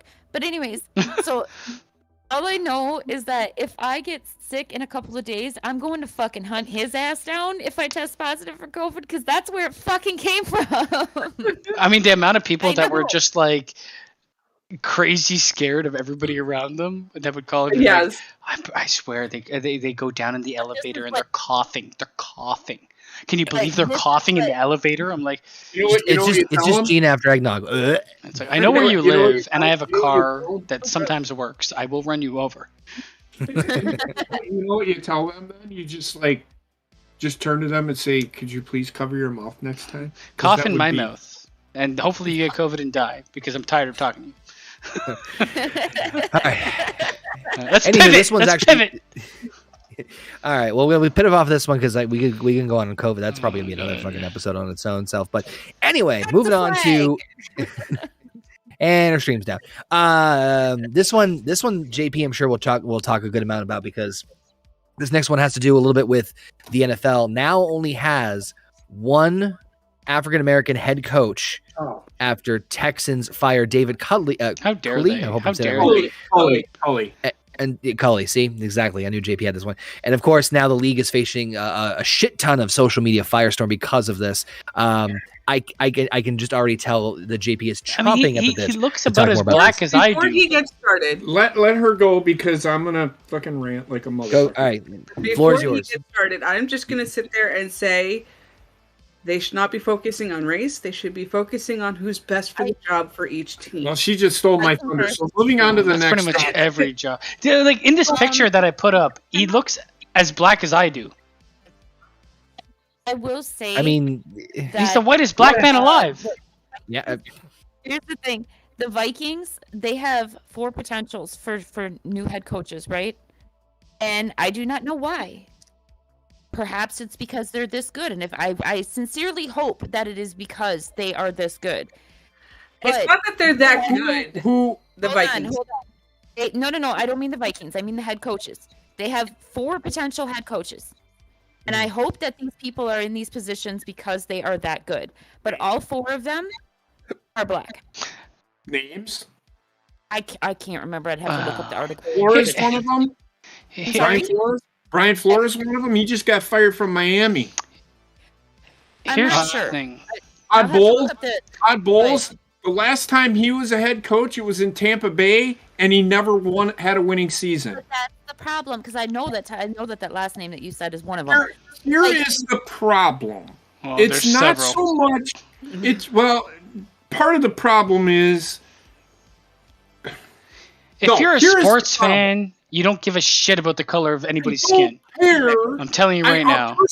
I personally don't care. Hire the best person for the fucking job. I don't care who you fucking hire. Like, for fuck's sake, who gives a shit? Todd Bowles is a terrible head coach. Great coordinator, terrible head coach. Proved it when he was in Tampa Bay. Had 4 years, had a losing season every fucking year. I don't like the idea. Team too. I was just looking at it, and I'm looking at all 4 of these coaches. Like I said, I'm gonna have to look up the article and get it to you later, JP, because they have the names in there. But I'm looking at all 4 of the coaches. Was the guy that got fired from Miami. Yes, he had a winning season this year, but the previous 3 years they sucked big donkey fucking dick. I don't understand why anybody cares. Right? Like I'm looking at all these coaches, and every single one of them is black. Cool. Okay. Awesome. Right? But they're all old as shit.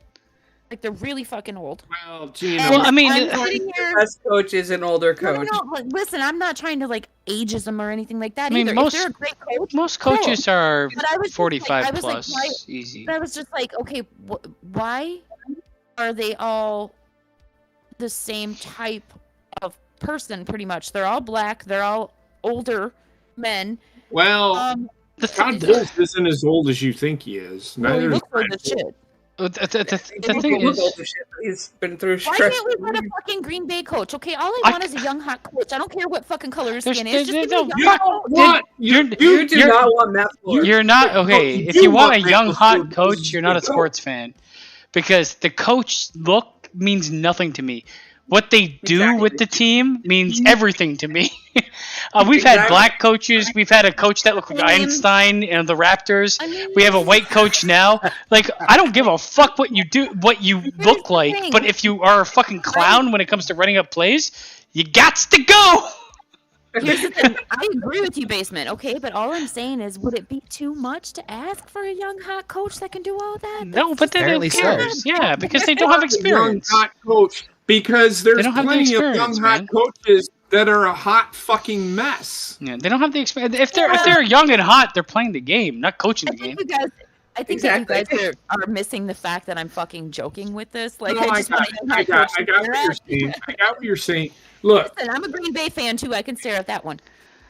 My favorite coach was the coach JP had on his fantasy, the fucking Madden 20, that fucking hunchback of Notre Dame.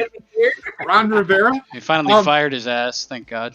Look, actually, I just, quit the season. I did. Look, coaches, I don't know. The Rooney Rule, which is why they have to interview a African-American coach. It's not that I don't think that there are black coaches out there that can coach. It's just everyone except for Mike Tomlin doesn't seem to prove themselves. And Mike Tomlin and Tony Dungy were really good coaches. So the article in this goes on to say, like, they didn't really give him anything to fucking coach. Like, the team was shit. So, like... Well, okay, but... The coach's job. But he also didn't have a full year, right? Like, this guy's a new hire. Well, a Cully guy, no. And if you pay, you weren't in there. You weren't in there. No. So somebody sent this to me. This, I think it was Cody sent it to me. More than likely, he sends all the and he put in here, and I said, "Oh, look, the Houston Texans are now going to become the new Cleveland Browns." They're going to bring a guy in for a year. Oh, well, you didn't do a good job, so we're just going to fucking fire you. We're going to have to buy out your contract. We're not going in your direction anymore. So it's just like, hire the guy. Mm-hmm. Let him, it takes time, though. Like, you need to have a coach and you need to have a play. It's a good 4 to 5 years if you are a shitty fucking football team to get actually to a fucking playoff. If you can invest in a coach's mentality, then you have to support the coach with players that play to that mentality, or at least are willing to learn. And then you move from there, or you move them if they don't work out. Like, I look at the coach like a fucking operating system. What the fuck color is Windows? What the fuck color is Mac? Nobody gives a shit. Because all they're doing is they're building the structure that the team will play as. If the structure fucking sucks and it's failed for 5 years, get rid of the fucking operating system. Right. And I don't care if they're fucking purple. It doesn't matter. Agreed. So, like I said... But obviously, like, identity and fucking color politics is all over the place. This is his first job. I don't even know. I never knew this guy existed. Yeah. Yeah. Until this year. He was a player at some point in time. I looked up pictures of him. He looks he's got like whiter as time went on. like again, and I'm just gonna say this: the Rooney Rule don't work because now you're just forcing people to. Well, the idea of a rule that forces a certain race. They had to. They didn't have. Well, to. No. Like, The reason at the time was at that time, there's people obviously not hiring or even looking at black candidates. That's not the case really anymore. And if you think like the Ku Klux Klan is rampant in the world, it isn't. They just aren't. Okay. So the team, the Rooney Rule, the owner of the Pittsburgh Steelers is why this rule is in effect. Who is their fucking head coach? Mike Tomlin. He's a black guy. He's amazing. So why? Well, I mean, he hired the best guy for the fucking job. Why don't we just hire the best guy for the job? We don't have to interview a certain race or a certain, whatever, just to, next thing you know, they're going to be hiring some autistic guy, and I'm not making fun of autistic people. They're going to hire some autistic guy that doesn't even know what the fuck is going on. Well, we have to have them represented too.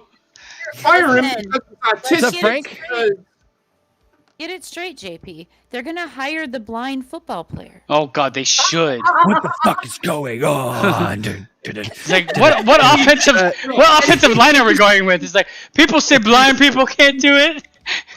He just runs into a wall. I want them to hire the right fucking people. Yeah, I don't care. I'm not a Houston Texans fan, so I hope they fail. I mean, a good example of this is the Raptors. We had Dwayne Casey. He's a black coach.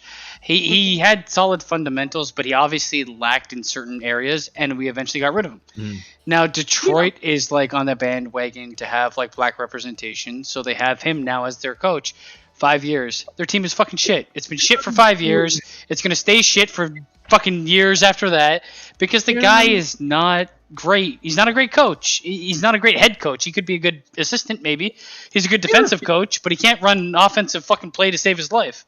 Here's the thing. Here's the thing with head coaches. They don't just run an offense. They don't just run a defense. They don't just run a special teams. Yeah. They run everything. But they also make decisions on like the focus of a team. Dwayne Casey's a very defensive-minded coach.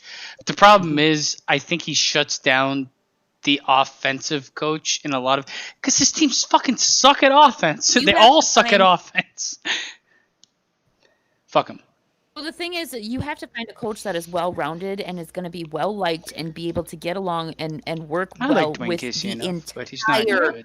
Organization from the GM to the fucking offensive coordinator, defensive, special teams, blah blah blah. I mean, we've the Raptors. They have to have a special connection with the quarterback, in my opinion, because the quarterback is he's the fucking back of the football team. They need to have a special connection with all the players, but the Raptors let fucking Dwayne Casey go, who's the head coach, and they fucking turned his assistant coach into the head coach, who's the head coach of the Raptors now and won a championship. So, fuck Dwayne Casey. If it works, it works. Yeah. If anything, to me, the Rooney Rule should be more offensive to people because it's like, well, you have to interview these people. Well, I feel like the way the world has dealt with racism is to promote racism. I think at the time that the Rooney Rule, when was the Rooney Rule implicated? Fucking back in the early 2000s. I don't know, but a year and a half ago, my job didn't allow me to go to a meeting because it was for black people only. Like, here's the thing: I thought that this was a rule that had been around since what the fuck is that? Right? No. Okay. Or like the 80s, whatever. I was thinking like the early 90s at the latest. And then why do I live in Canada? Everything is shit here. I don't actually know when the Rooney Rule put into place. I'm speculating. The more I think about it, it's like, what the fuck, man?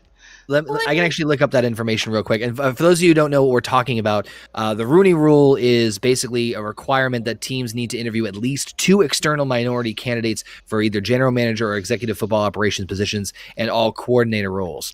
Beforehand, the requirement was to interview at least 1 minority candidate for outside team, just in case people didn't know what the hell we were talking about. But now there's I believe to have that happen now is like there's a presumed racism at the head level in football. That's what or else you wouldn't need to do this.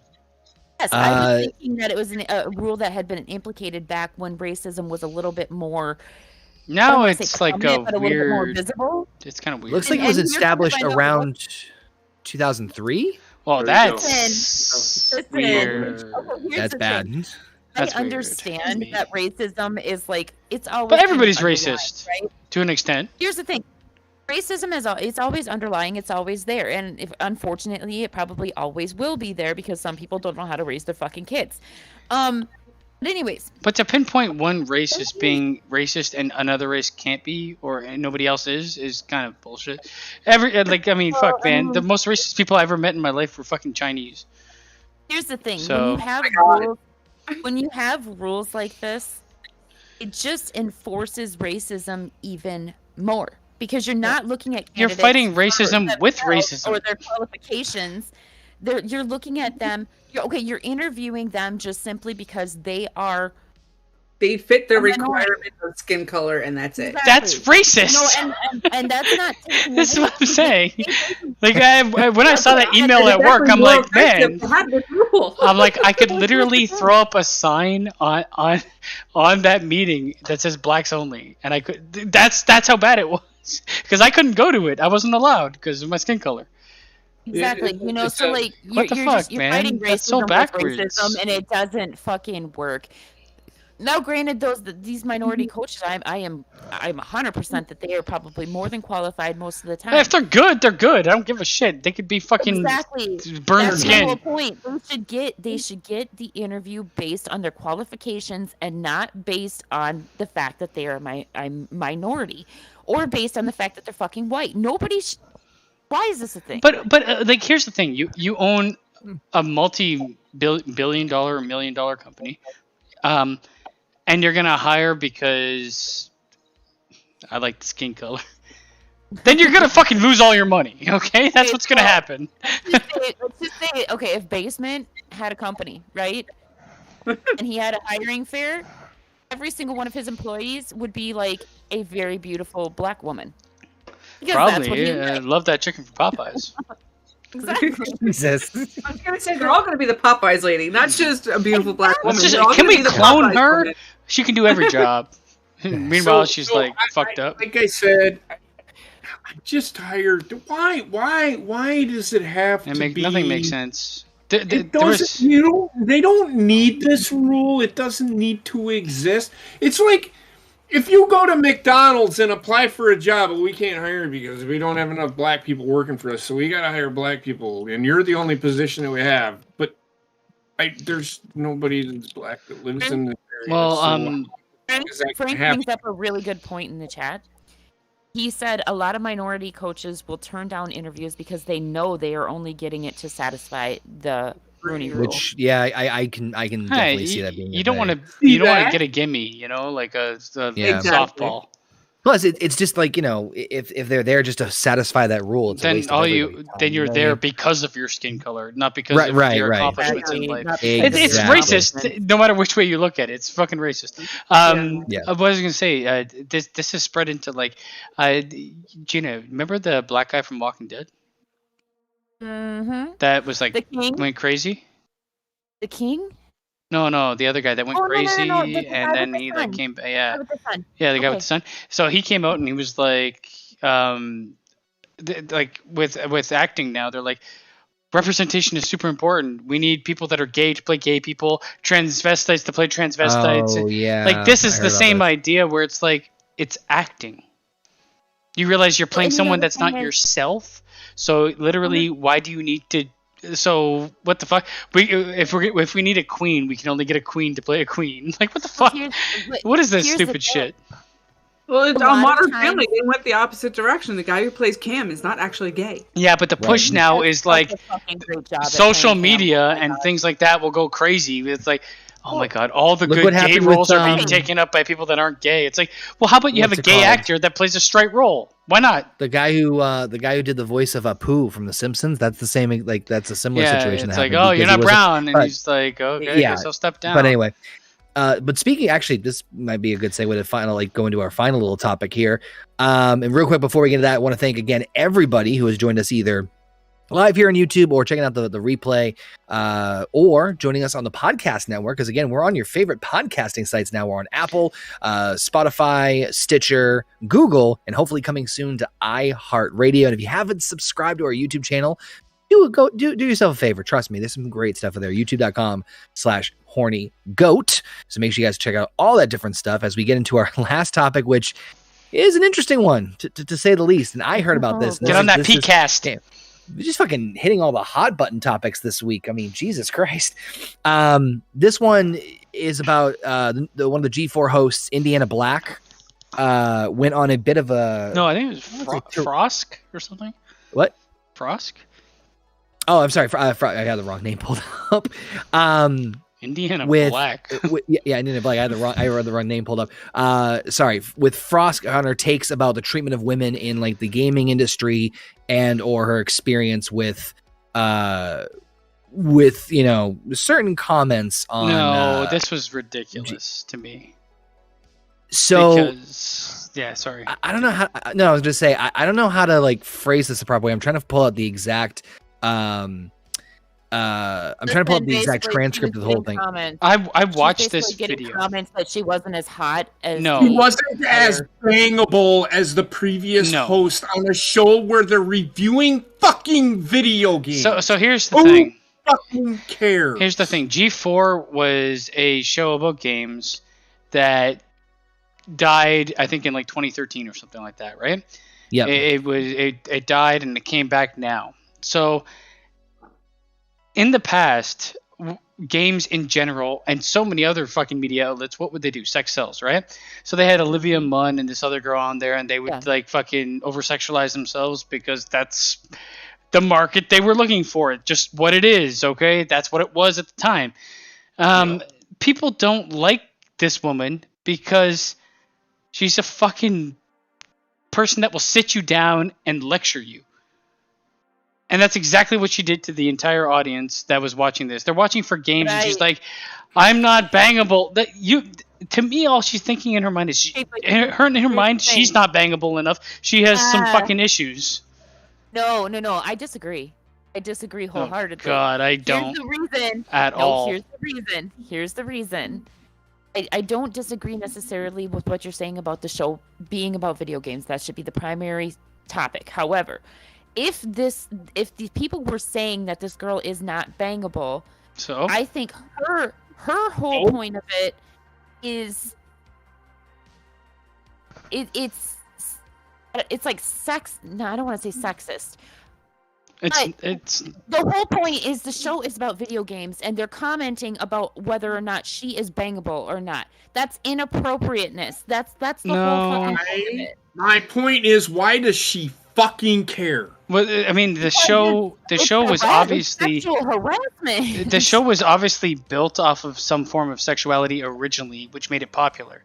So you're gonna have repeat viewers that still have that in their mind, and I don't like the thing is. So say instead of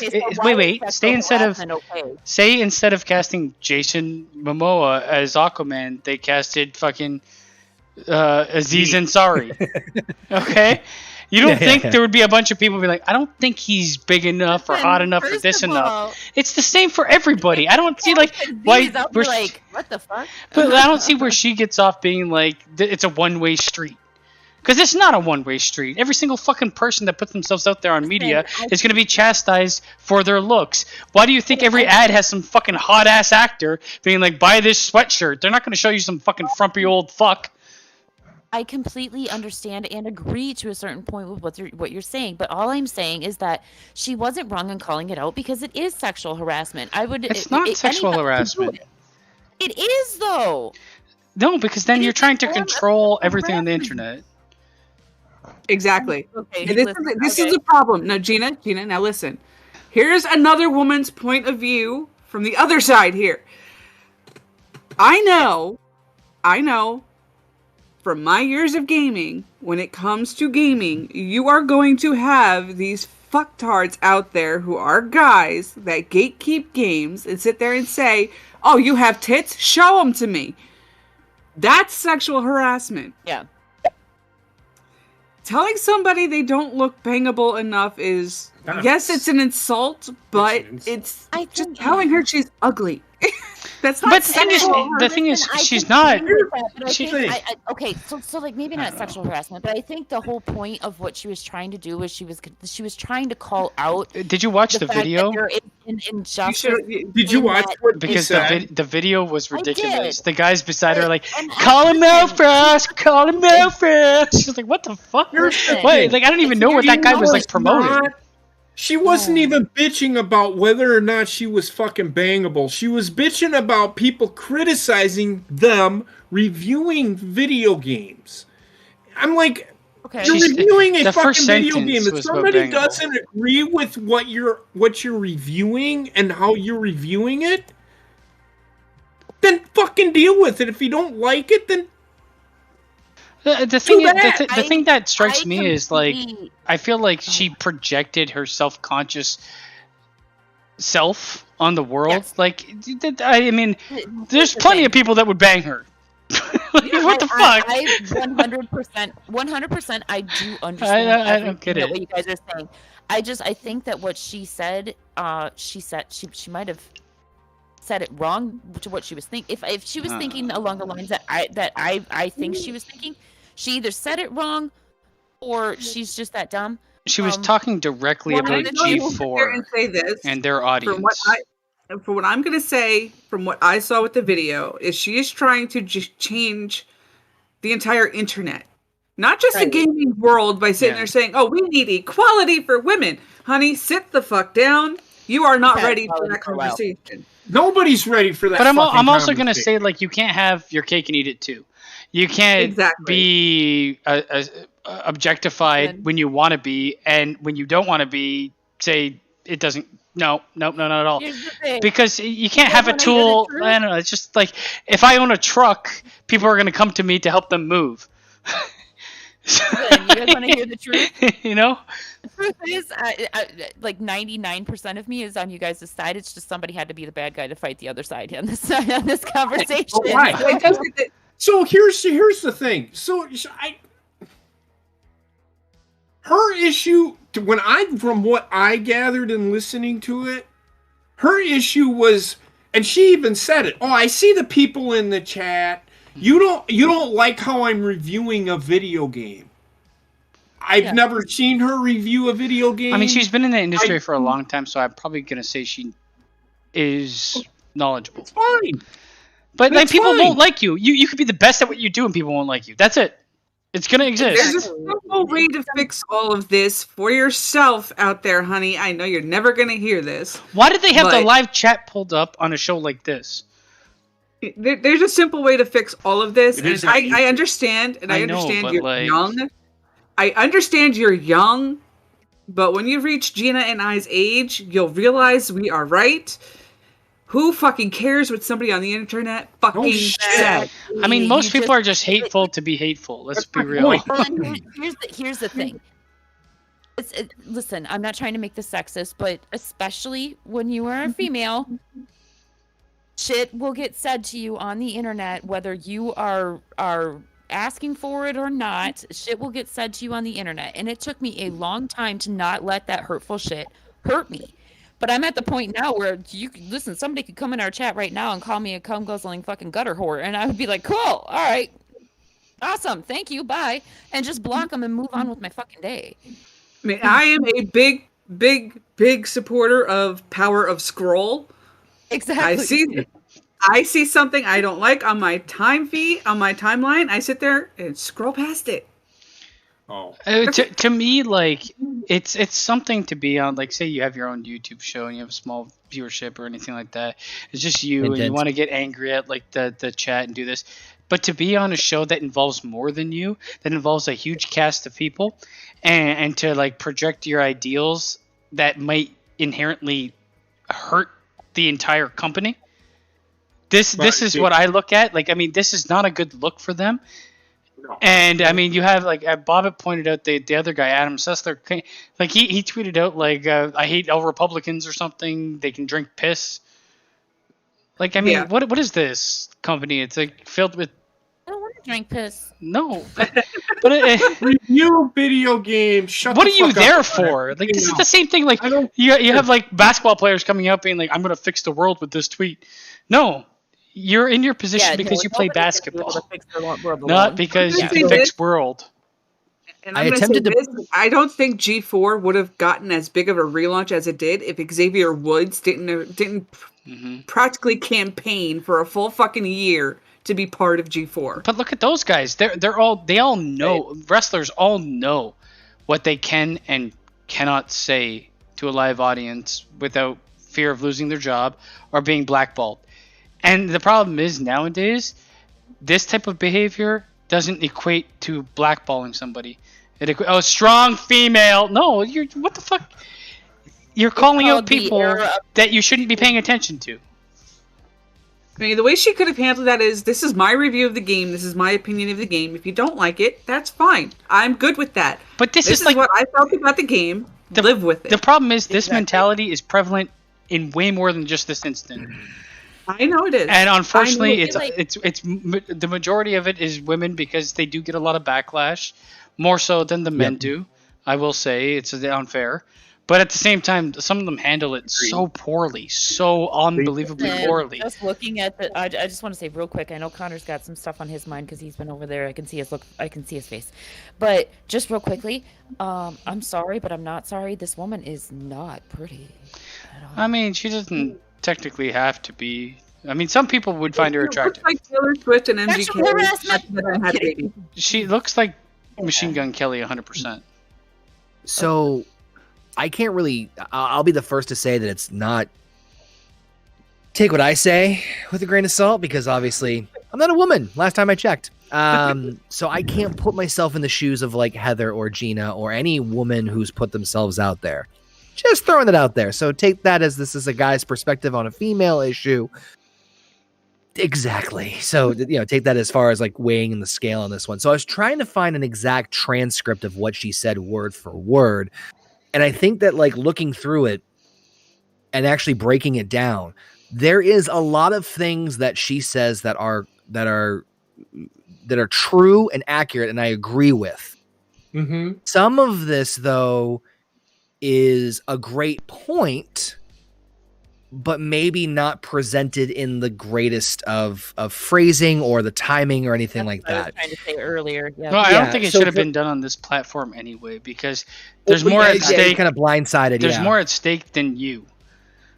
So I'm gonna try and read this as fast as I fucking can, just so everybody can get a clear of it. But I will say that the very last part is probably the part I agree with her the most. So I'm gonna try and like speed read this. So bear with me. In joining G4, I was ecstatic to be part of something I grew up watching as a child, but every time G4 is brought up in various channels, without a doubt, there will be a backlash because I'm not as bangable as the previous host. It has somehow been expected that you can talk about how much you jerked off to women as a compliment. It's not a compliment. It's dehumanizing, and it's weird. Morgan Webb and Olivia Munn did not exist to be knights on the eyes for you. That's just obvious sexism. You don't need to declare that you hate women. Specifically for that reason. Specifically for that reason. So she should be angry at her fucking company. I'm out. Let's just... Connor, continue. Yeah, I'll just bear through this. X-Play is made by a team of people. There are too many games for one person to shoulder the burden. So when we use the language like we or I, that's the reviewer. That's coming from the mouth and the experience of the person reading the review. That's not to say that any of us don't contribute to the reviews. We absolutely do, but it's in varying degrees. It takes a whole team behind us. That's why we're X-Play, not Adam Play. We have control for the variables. Adam will read the script from the same writer that I read and the other half from, but I'll be the one flamed. And yes, that happens to Gerard, and to be honest, but that doesn't count. But that doesn't discount the sexism of when it happens to me. Wait. That makes no sense, because you can be unentertaining and people will dislike you. It's not purely because you're a woman or because you're black or Asian or whatever. You might not just be a fan favorite. Comments that are coming in, it depends. Because like if a fan is commenting saying, "Oh, this ugly bitch," obviously, I mean, it might be the fact that he just dislikes her content and that's the words he's using. The fact that people are fucking stupid. Continue, Connor. that there is a general change that isn't Adam and that I'll receive special flaming. I wish I could turn the camera around and you could see the team that makes X-Play. Half of our staff are women. When you're in our DMs or on YouTube or in our Twitch chat thinking that I'm somehow ruining your X-Play experience because you can't objectify me like Morgan, or when you think I don't have the experience to be doing this, but you can't quite put your finger on why, even though I'm reading the exact same script as Adam, even though he's reading the exact same script. You're letting your unconscious biases ruin my day and gatekeeping the gaming space. Now, this is the last part, and this is the part I will say I agree with the most. So maybe for 2022, we be a bit nicer, a bit more self-reflective, and appreciative that people are making free content for you. Don't like it? Don't watch. Okay, so thing is, it's not free content because those of us that don't have YouTube Premium or don't fucking subscribe to their monthly subscription on YouTube have to sit through ads. It's not free content if they make money off of it. Okay, but I lost the point. I feel like she really gets fixated on the people that say negative stuff, and I really wonder what percentage of her chat is negative versus not. Oh, I hand raised. She's pointing out the fact that she is reading the exact same script as her male counterpart, and he's not getting the backlash, but she is, and they're. But she's not the same person as him. Script. Like how many channels have you watched that are a group of people where you have your favorite and people you don't like as much, or they're okay or whatever, right? Like I've watched so many fucking different things where it's like, what culture or any of those, and I have people that I would rather listen to than others. See, and you bring up a valuable point with that, but she, as you guys were saying, she is focusing on is simply the fact that she is a woman, so that's where the fucking haze comes in. But she is focusing on that. I really wonder how much of her chat is hateful. Oh, exactly. And I think it's probably not a huge amount because they would all get fucking their accounts canceled, and she's probably just 20% of the chat hates me because of this unbangableness.